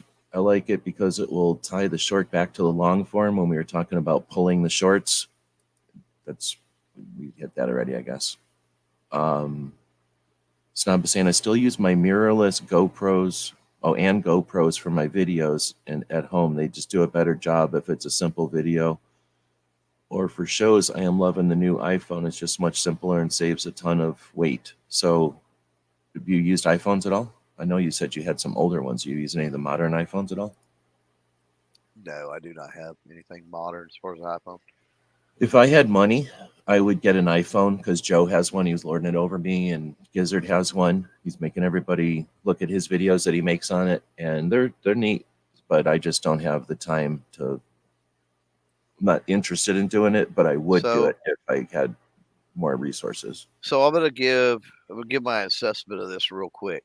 So I switched from iPhone to Android back in the day. Quite a few years ago.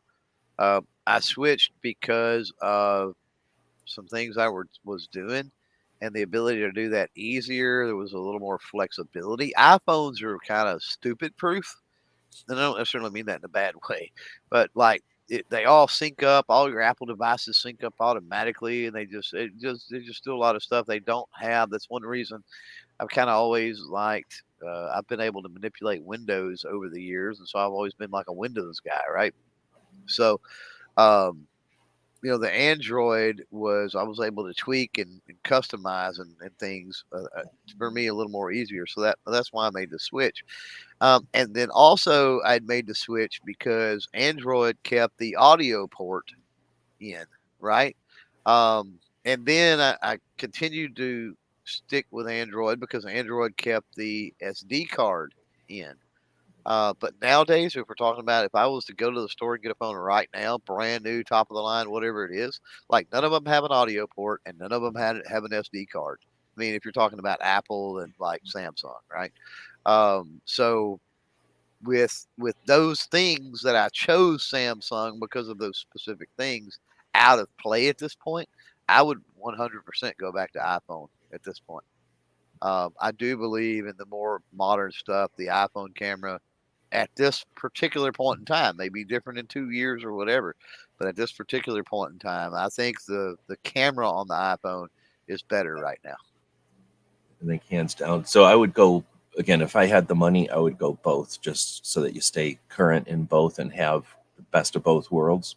Oh yeah, and especially if you were able, and I don't know if you can do this, but especially if you were able to swap that SIM on the fly and be able to actually use either one as a phone in the event you needed to.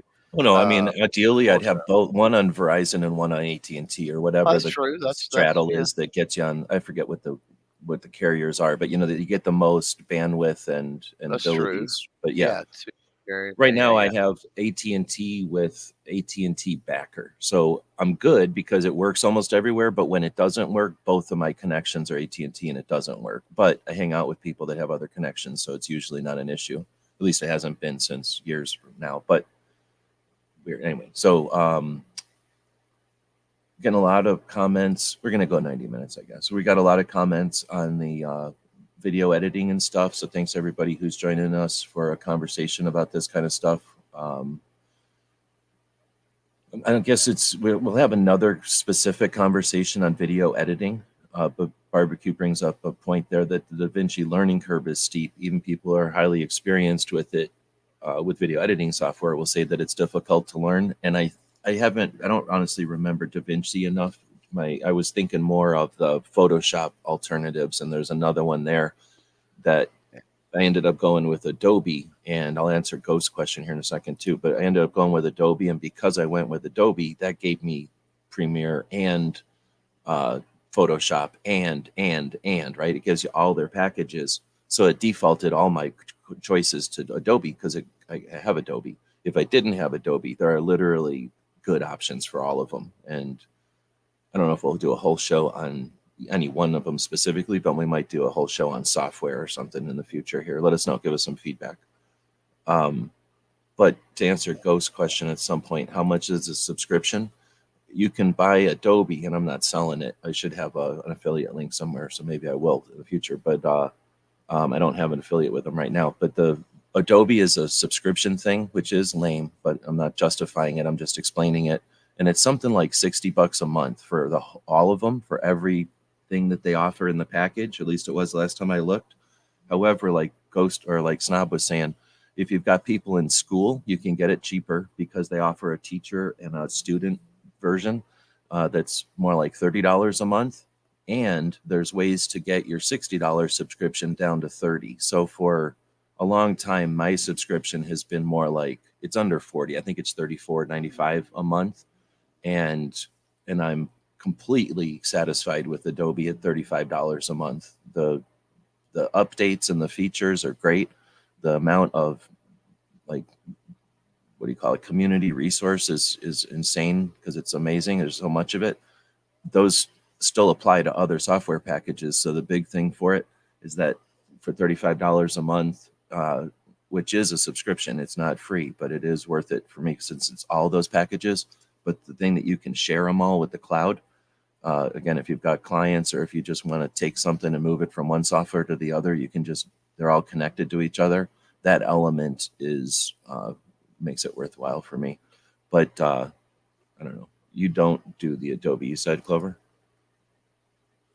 I use Photoshop. I have an older version that's the standalone I've had for many years that so far still works. But yeah, that's it as far and then I've And got that an gives older you a version. bunch of tools. I've got an older version of Photoshop and an older version of Adobe Acrobat, I should say Acrobat, and Oh, yeah, that's another one that's useful. which I really love for my media packet purposes and things like that. I absolutely love being able to create and manipulate PDFs. But those are the only two I've had them for years. They're the standalone versions, but that's the only one. Now I have played with many of the Adobes. I've played with free trials here and there and other things.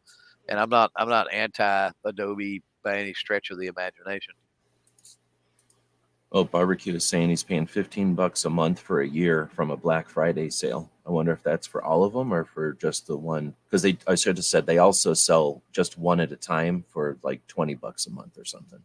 And that's probably works, but I don't know. Like I say, for $20 a month for like Photoshop, I would look at one of the open source alternatives to Photoshop, see if it works for you, because then there's no charge. For $20 a month, for $30 you get all of the Adobes. So that's why for me I was like, well, I can see paying $20 for one, but for $30 I get all of them. And I really want it. I haven't been able to take advantage of it much because I don't have the time to do it, but I really wanted the animation stuff. Of course, now I'm finding out that Blender is open source and free and some of the most fun software I've ever used, most powerful and fun software I've ever used. So, oh, the Garp Barbecue's getting them all of them for $15.99. That's an insane. I mean, I think it's totally worth it. Yeah. And the other side of it is I understand Adobe. And here, if you're not working with customers or clients, then who cares if you know Adobe or not? But if you're working with people who use Adobe, it gives you a common language. So it's like, oh, you don't know French? Big deal. But if you're working with French people all the time, it's kind of helpful to know French. So to some extent, understanding Adobe is like understanding Macintosh or something, understanding Apple products. Like you may not love it, but having that skill set can be useful or necessary. So for Right. $15 a month, yeah, no brainer. That's awesome. Um, anyway, so to get on moving off of software, Daniel said, "What's the new heart button?" I didn't. You start that. What is that all about? I don't know what he's referring to. So there's two. When I'm thinking YouTube, I'm thinking two different type of heart buttons. I'm thinking the heart and the comments. So that's a increased level of awareness or engagement. The heart button in a comment, when you, as a creator, heart somebody's comment, it holds a little more weight than a thumbs up does. It basically counts the same as if you would have commented or replied on that video. I got to think. I just mentioned that because it is a heart on the YouTube platform. I got to think probably what he's talking about is the super thanks, which is essentially a super chat as a comment to a video.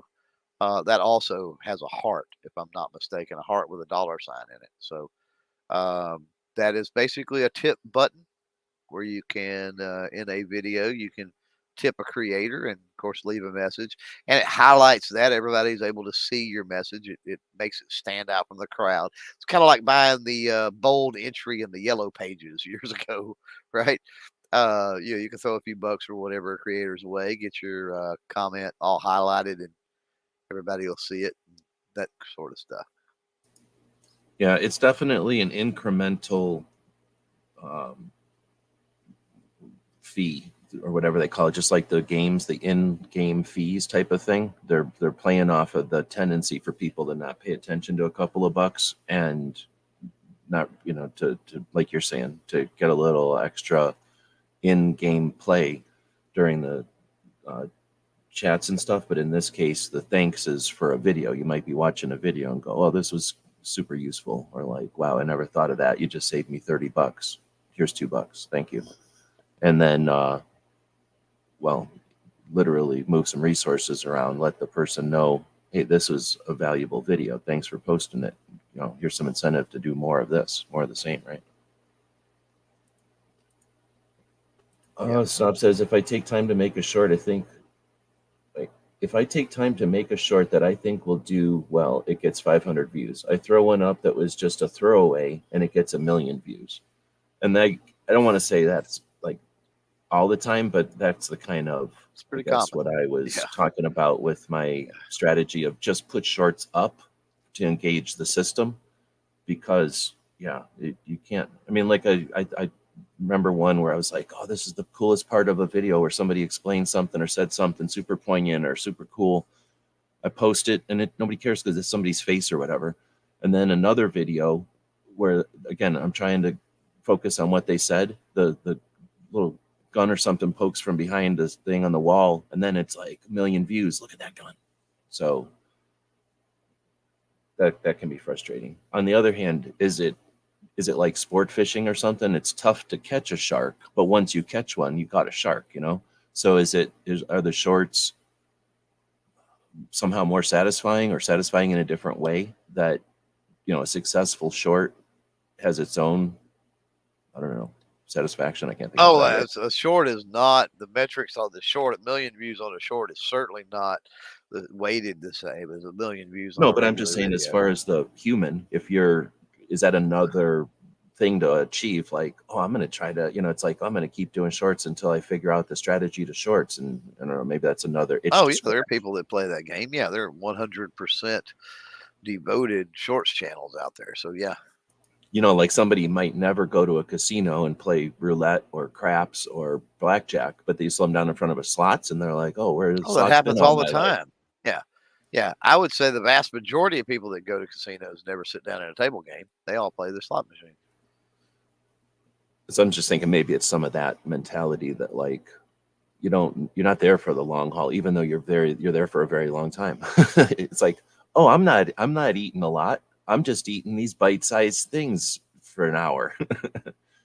Like I never got a plate of food. I've just been eating these hors d'oeuvres for an hour. All Right. right, so moving on to Slav guns, as per Adobe, 80% of time spent on mobile is spent watching and consuming shorts and vertical videos. That's today for sure. Oh, yeah.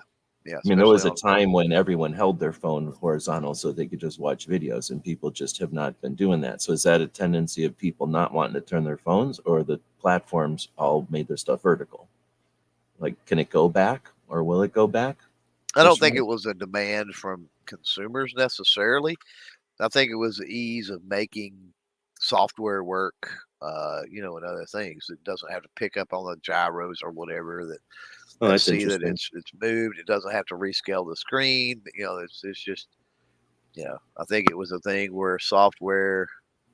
Let me back up. I don't think that it was a push from any type of consumers, but it might have been from laziness because we all know people, even back in the day when you could turn your screen and you knew you needed to turn your screen, how many people were oblivious to that and never turned their screen? And so they uploaded a vertical video in a horizontal format, right? And How it would many just be times all do you see black with that? a little Yeah, stripe of a video, and they'd yeah. watch it that How way. many times have we seen that, over the years, especially in the early days? So I Well, think that's people because recognize that they're like, screw it, we'll just build our software and our stuff to where you don't rotate. It doesn't rotate. It goes vertical. so then I don't disagree, and I think that's a factor of that is that we came from people never had a phone before, or phones were attached to walls or whatever. But then when phones could be carried around, they were clunky and just dumb. They were old phones. Then you could text and blah blah blah. We get to where the people that majority, a ton of half the people maybe that own phones grew up, with what I just explained there. And fast forward, not we came to phones. Now you got the other half of people who have had phones their entire lives, and they're essentially been smartphones their whole lives, just various levels of being cooler. So that's two different sets of brains, right? So yes, I agree with what you said there, but then and into all the reasons why it would be easier for developers to make the phone less use intensive, to just leave it vertical. But then I was going to say there's going to be an element of it where the people who grew up looking at their phones vertical are going to go, I'm done with this.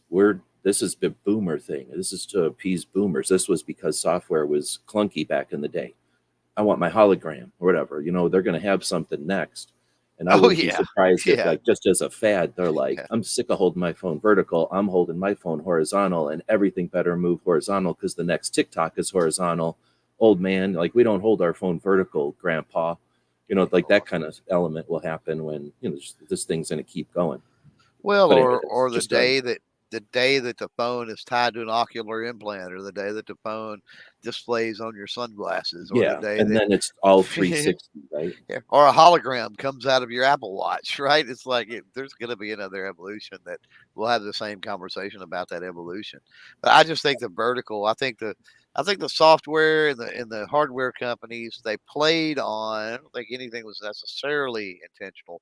I think they played on the laziness of the consumers, and it as a I wouldn't say indifference. The byproduct, consumer doesn't care one way or the other. right, as a byproduct, it just caught on, as is Yeah, all it nobody was. nobody cared, so nobody questioned, so Yeah, nobody complained, yeah, and it's just the way it is now.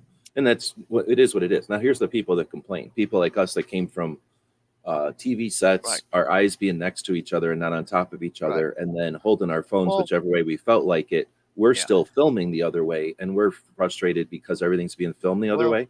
So yeah, I'd say get over it, because it's now that I've played with shorts and started fighting them, at least filming in a vertical format to appease whatever platform you're going to do with it. It's just a different brush. So it's like, okay, Well, you like having this kind of brush? Well, try the other kind of brush. It's just a different tool to achieve getting content across or getting something archived. the And vast, well, go ahead. motion pictures are not filmed in vertical, at least not yet. And part of that reason is the vast majority of things you get more in the frame and everything if it's horizontal, right? And so, like I said, for the vast, not necessarily everything, but for the vast majority of things, you can get more stuff in a frame and all that good stuff with it being horizontal. And we haven't seen motion pictures necessarily playing around with that idea much, right? So, the idea of horizontal, I think, is still valid for a lot of different reasons. For the quick, for the uh, quote unquote amateur, because you can be a professional, creator, that be your 100% your day job and still be considered, amateur video and amateur content, amateur videography, let's say. Um, yeah, I mean, it does fine. Um, I think that what's interesting though, if you think about it, if you take one vertical video, right, that's one thing. But what happens now when we start moving into 3D, when we start moving into displays in your glasses, we start moving up things like that. What happens when you take that one vertical and then now you've got another vertical beside it on either side, and another vertical beside those on either side, and another, and all of a sudden you built a 360 degree. Now we get into the 360 degree camera issue, right? And that picture, like, there's really no aspect ratio to it. It's 360 degrees, so It's a totally different game if you've got the right headset or VR viewer or your glasses or whatever you might be doing, right? But even if that display is two-dimensional or whatever in your glasses, if you move your head up, you see what's in the picture or the video up. If you move your head down, you see down, side to side. You feel what I'm saying? So the whole idea of aspect ratios and whatever for content is starting to get thrown out the window with 360 anyway, or 3D or whatever you want to call it. Yeah, and as whenever the next step in storage or cloud shared storage becomes less weird and more common, then having huge file sizes, people are going to record like that now. The people record in 4K, knowing they're going to pull a vertical slice out of it that they want to keep huge, in large file size. So the same way people do giant 360 files, knowing that, like you just said, they can pull any aspect ratio, anything out of it later, and just record everything now. And it's always been the case when storage space gets cheap. So we'll see if that continues to. I don't know. The cyber thing has kind of cyber coins and all that has tapered. So there's potentially a bunch of processors out there that are going to be retasked or turned into some kind of powerful cloud, either storage or AI. You know what I mean? So anyway, getting off into tangents there.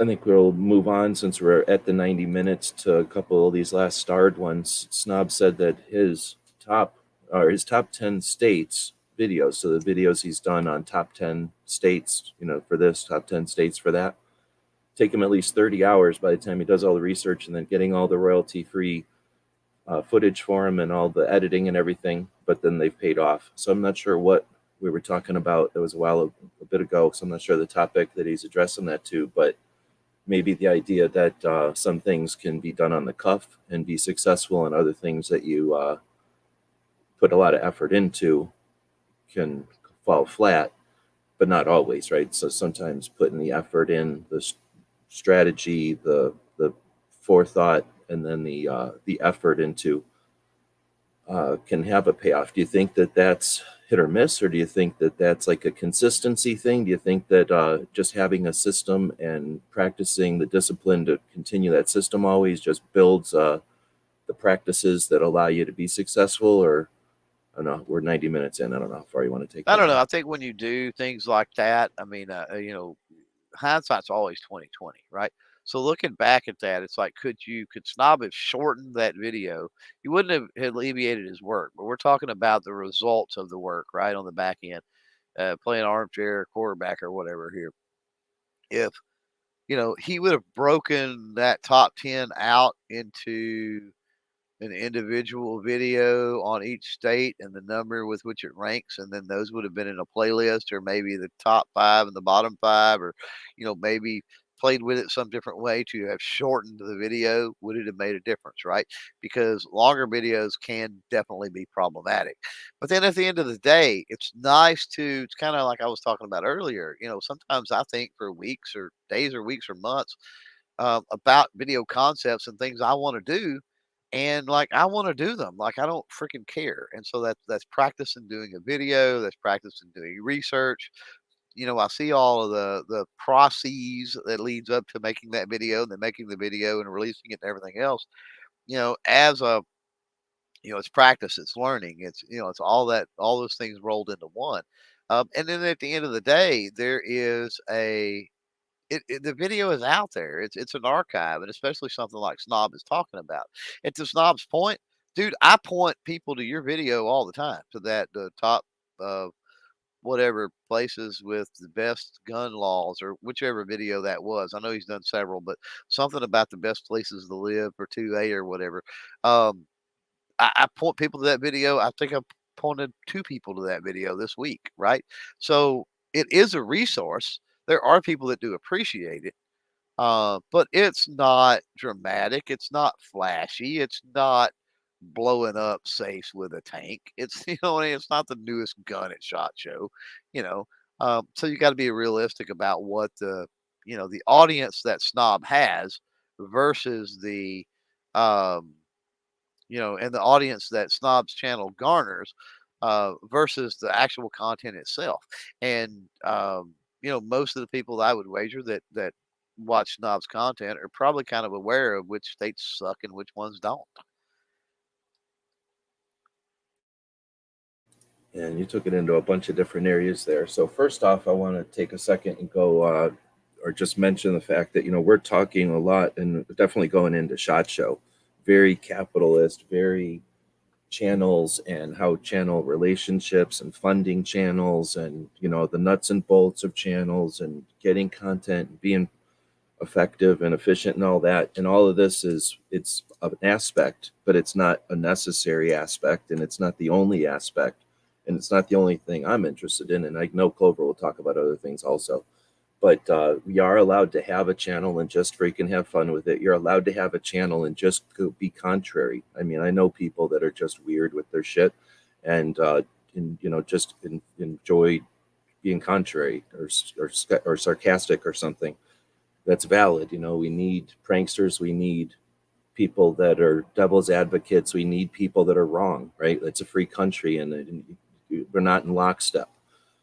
You can, and I'm hoping that people are experiencing this and here, that aren't necessarily just motivated by relationships and community or rights or whatever, right? Like, you can be here for lots of different reasons. So I just wanted to bring that up. But at the same time, you can be a dumbass, and you can, unless you're rich or something and independently wealthy, you can fund this all by yourself, or you can realize that you are playing in a realm that is capitalism, or that is in capitalism. You can be capitalist about this, and you can listen to this stuff and have it just go in or out the other, or you can absorb some of this and realize that there are ways to play this game in a lot of different levels. There's more than one thing being accomplished here. So that being said,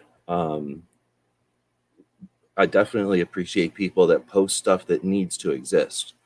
And I don't necessarily think that's fighting the stream, but I realize that in a lot of ways, just treading water is fighting a current.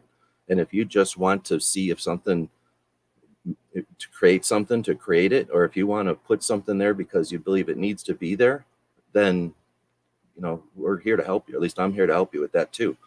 Unless it's something completely contrary to my beliefs or something, right? Then you can go figure it out for yourself. But I'm not going to prevent you from putting it out there. But I'm saying, like, this isn't all just strategies for success and what am I trying to say? Like business building. There's a lot of just having fun with this too. It's just that a lot of these skill sets and talents and stuff will make your fun a lot more fun if it's free, right? Or it makes your fun's a lot more fun if it's paying for some bills or something. I just wanted to kind of throw that out there.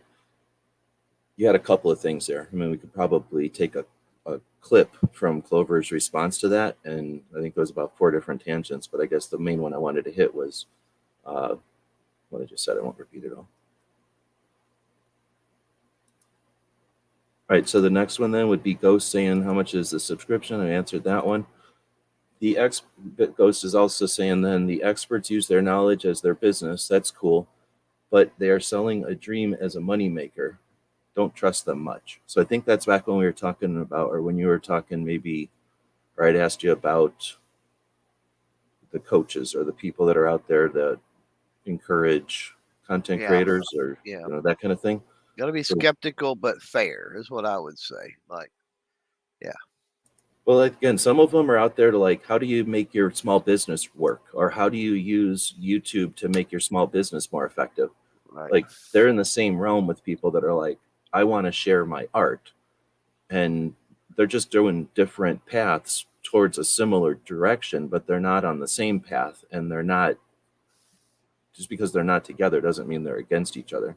So I think that that's part of it too. Like, people will show up and get stuff from these coaches or experts, and it doesn't mean everybody's going to the same destination. Maybe that's the way to say it.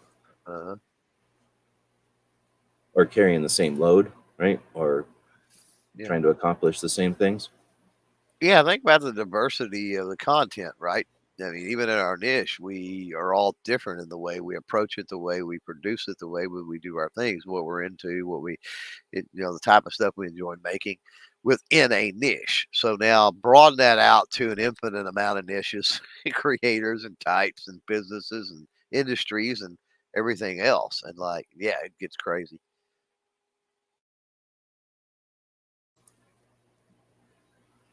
There's a bunch of ads for the Oklahoma Department of Tourism on that video, I guess is what we're finding out.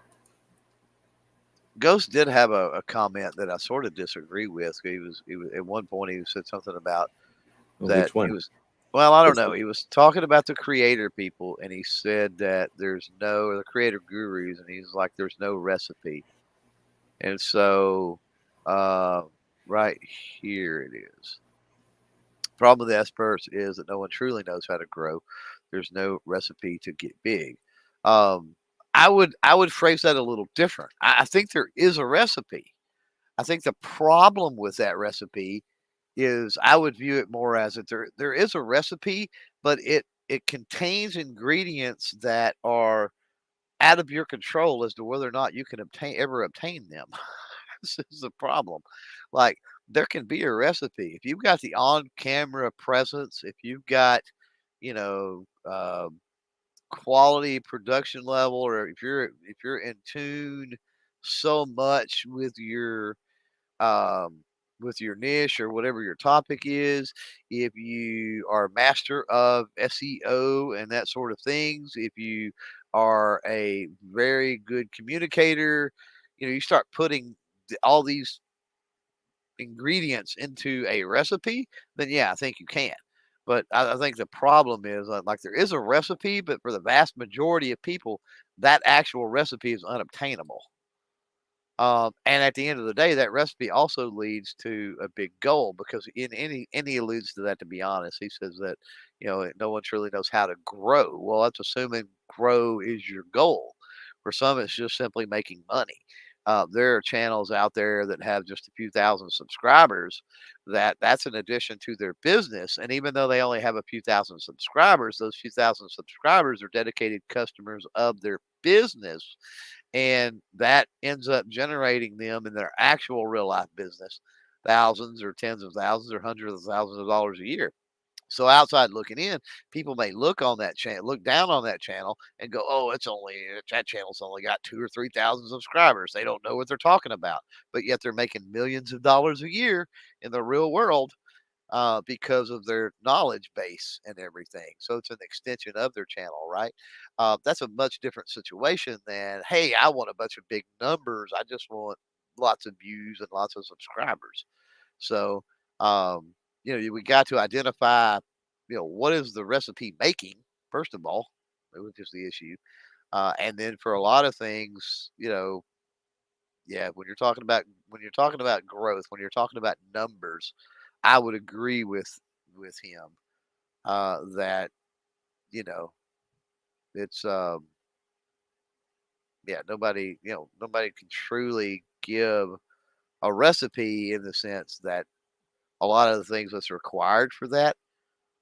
Just this is just being honest. The vast majority of people, they do not have access to those ingredients. They'll never have the camera presence. They'll never have the production value. They'll never have the communication skills. You know, and this is evident by those people that grow to a certain point and hire team members, right?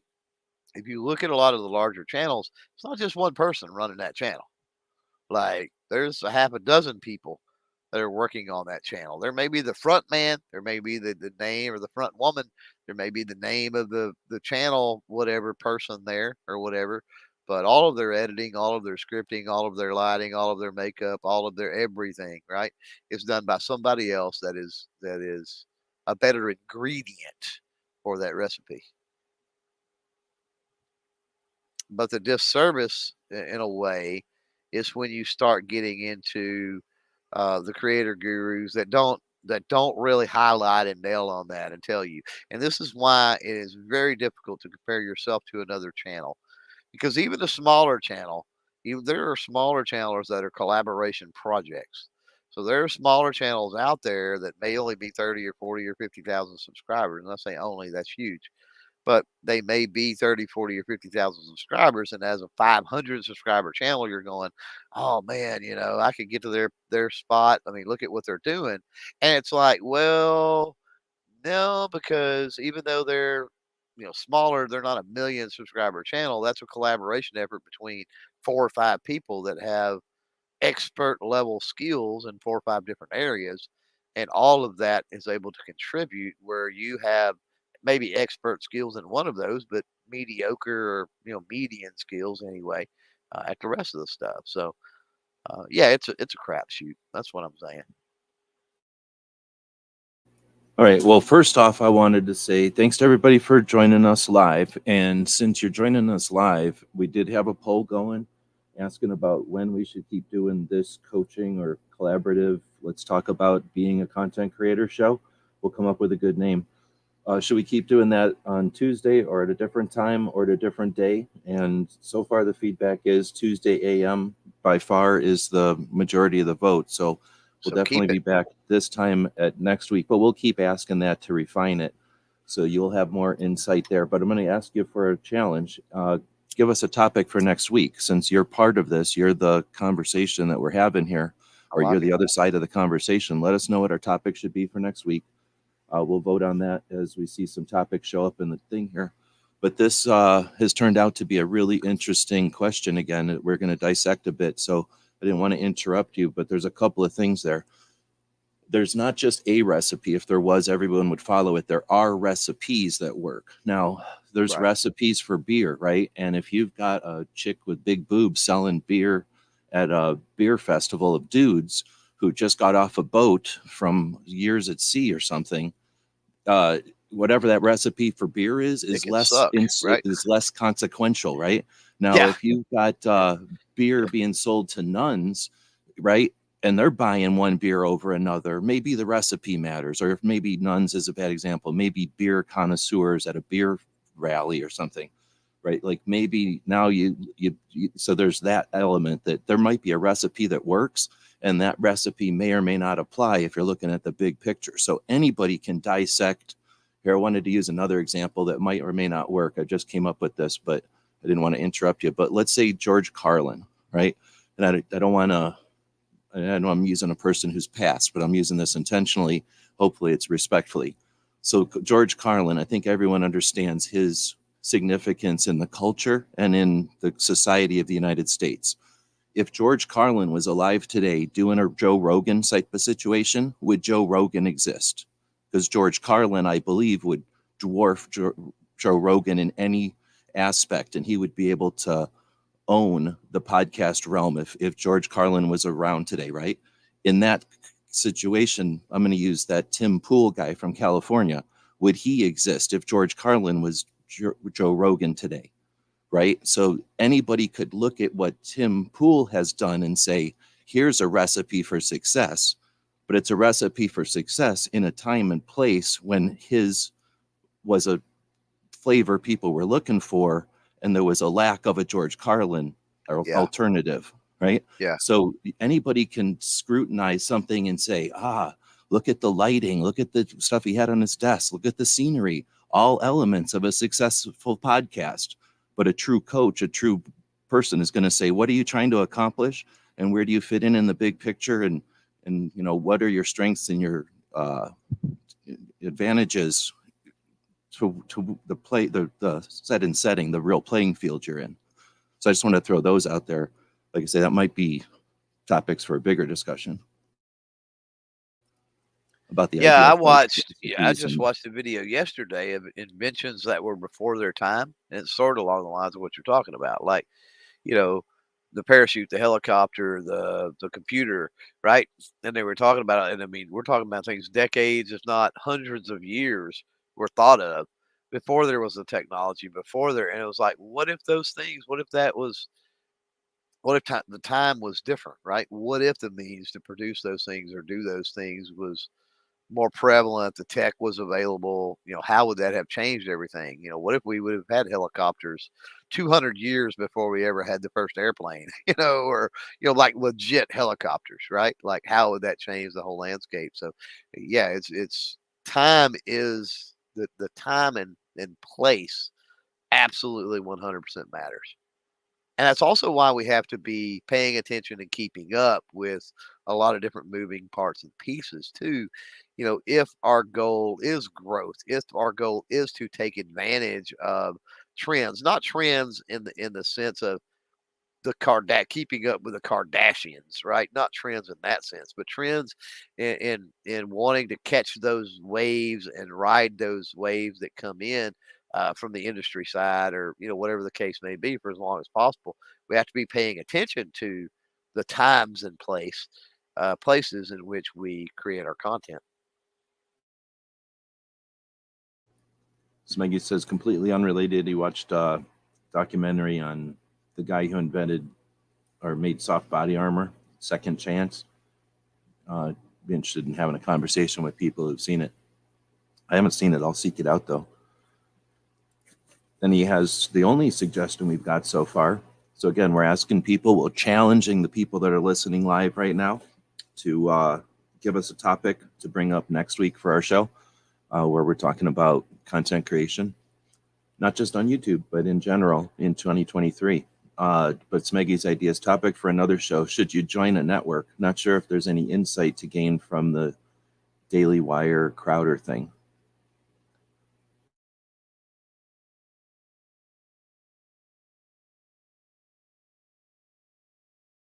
Oh, I don't know what that means. I barely know that Crowder's a dude who he's the guy that sat on a thing and said, change my mind or whatever. And then I don't know what Daily Wire is.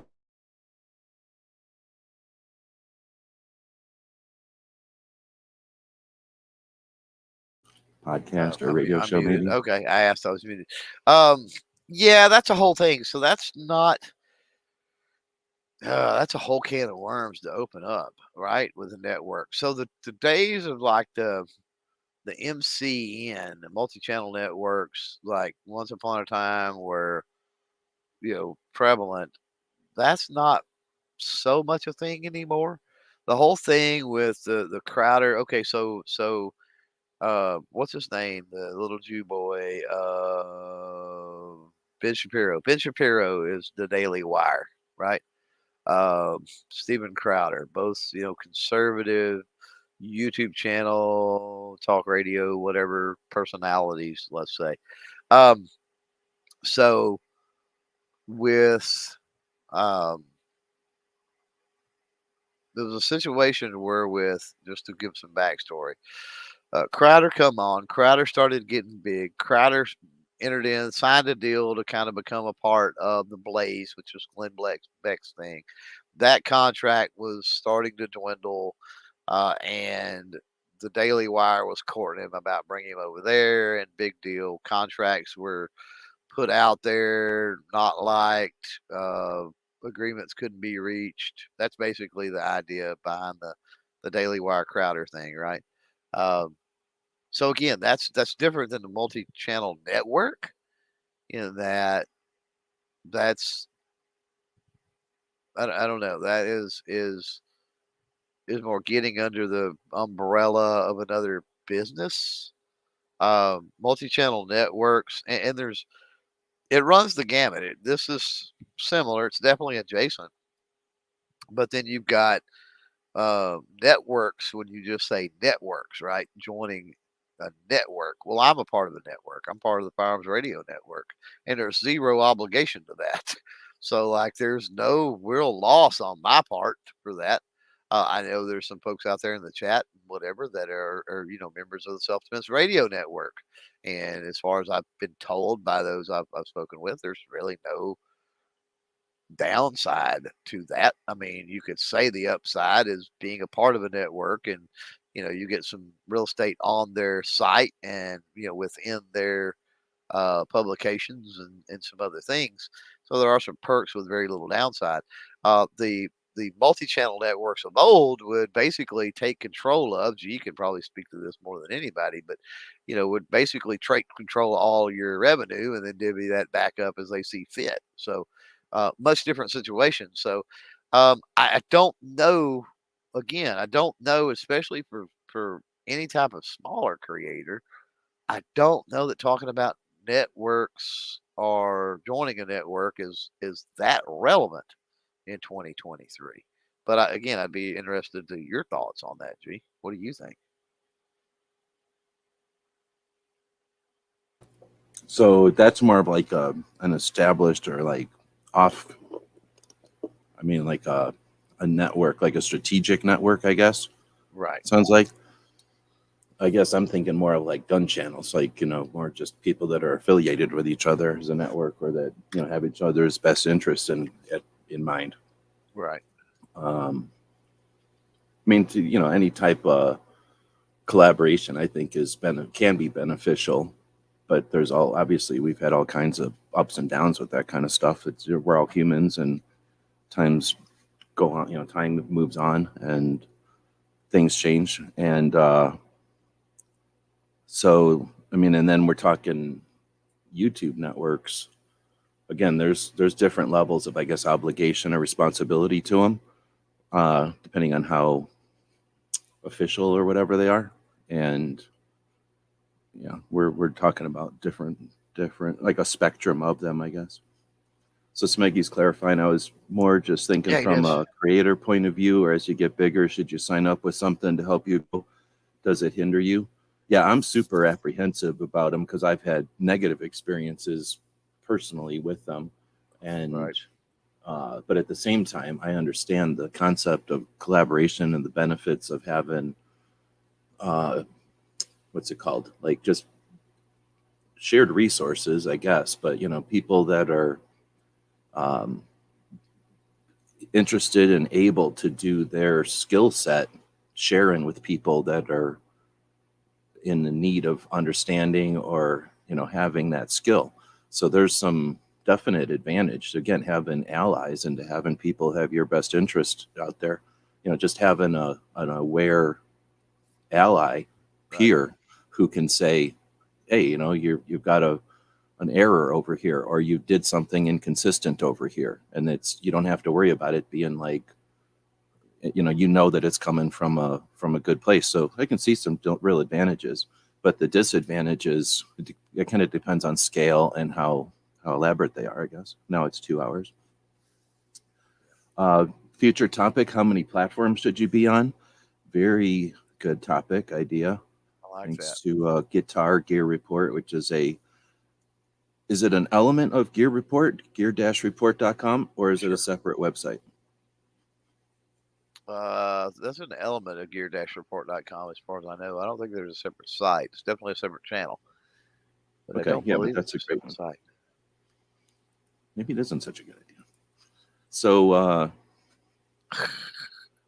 we've had writers do guest work for our. Oh wait, this is actually going back to Paul. It said some other stuff about a website, and I'm not going to miss website comments, so we'll go extra long for website stuff.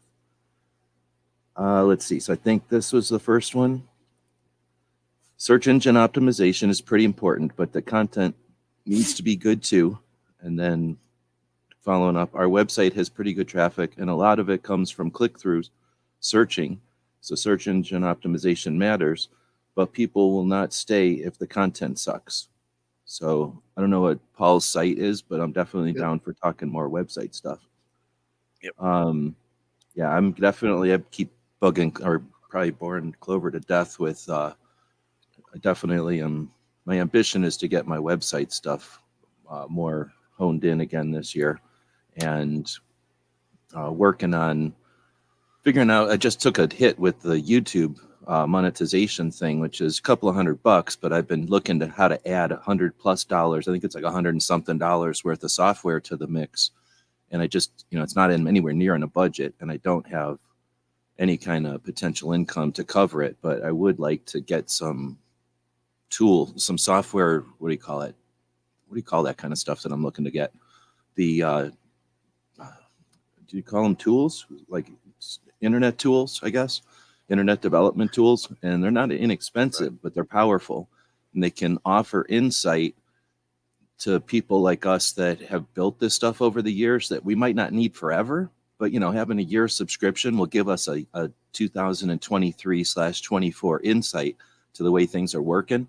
Once you get your feel for it, you can let the subscription lapse and you have an idea of the way the internet's working today. So I kind of need a refresher, and the way you get a refresher is by getting a real subscription to some tools that can to give you some real insight.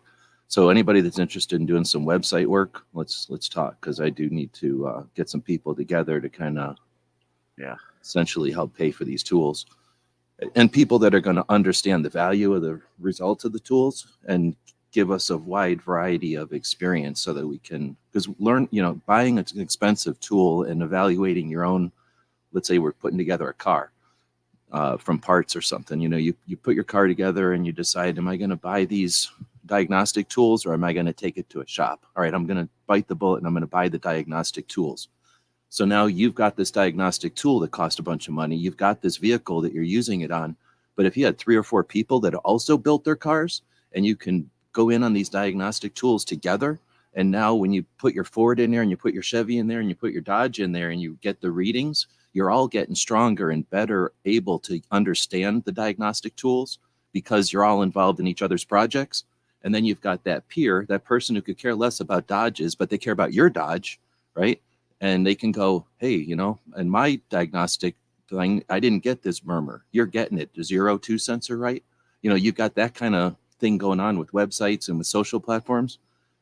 So anyway, I'm going off on a couple of directions there, but I'm really interested in finding more people that Well, are interested in this aspect of it. when websites is in your screen name, it's obvious you're in the pocket of big websites. So we get it. Well, and I just got hit by the dang monetization thing, and that's one of those wake up calls that you get too complacent with anything, and you're putting too many eggs in one basket, right? So having all your income come from one place is great. It's great for taxes, but it's strategically frustrating if you're trying to be nimble or have multiple income streams, or You have a more know, solid income stream. that's a potential talk for a show. I mean, we can't give tax advice, obviously, but identifying some of the things that creators need to be paying attention to, those that are monetized and whatnot, that need to be paying attention to as far as taxes go. I mean, that could be. I don't know. I'm throwing that out there to people that are listening right now. I mean, if you think that's something that is worth exploring, I'm in the middle of doing taxes now, so it's on the forefront of my mind. And I'm going through paperwork, and I'm going through different revenue streams, and I'm going through different expenses, and I'm going through different things. And I'm thinking, oh man, yeah, I can write this off, or oh man, I forgot about this money that come in, and a lot of different things. So that could be something to discuss, to put on the table. I don't know. And something different. I mean, I don't know that we've ever talked about anything like that. I know other channels have, other guru channels, but I don't know that we have. Nice Strike is out there. Thanks for joining us. And yeah, we're getting off into lots of topics. So we just hit the 2-hour mark. Do appreciate the people that join us. Our goal is to do an hour-ish, right? I mean, definitely an hour, but keep it closer to an hour. This one was sort of an open topic, and I think we had productive time together here. We did get some topics. Clover and I'll contemplate them here and decide on one. Feel free, though, to continue posting topic ideas in the description of either of our videos. I guess this is creepy. Normally I say no matter where you put them, I'm going to see them. But now if you put them on Clover's side, I'll never see the comment unless I go look at it. So that won't happen. So leave us comments and we'll get them. And we appreciate everybody that spends some time on what might be considered the boring or the less interesting part. But in a lot of ways, it's super neat to, anybody can drive a car. But once you can open up the hood and know how it works, and decide, okay, I want to change this part, and be able to evaluate if that was a good decision or not, it just takes it to another realm. So I really enjoy participating on the internet, not just on the YouTube, but finding so many people on YouTube has been cool. Anyway, you want to wrap it up and then we'll end it? I don't have a lot to wrap up with. Just say thanks for the suggestions, the conversations. Again, for those that are in the chat, whether it's on the gun website side or the GunTuber Academy side, the vast majority of names you've seen out there are creators. So I'd say check them out, see what they're doing, all that kind of stuff. Keep in mind that this did stream on the GunTuber Academy channel, but I do have the Clover Attack icon up. So I try to keep the nerdy talk, the creator talk, the non-firearm related, directly related stuff, on that channel and not on the main. But I invite you to check out the main if you want to just hang out and see some cool stuff. So yeah, thanks for hosting, G, and hopefully we'll have a good topic for next week.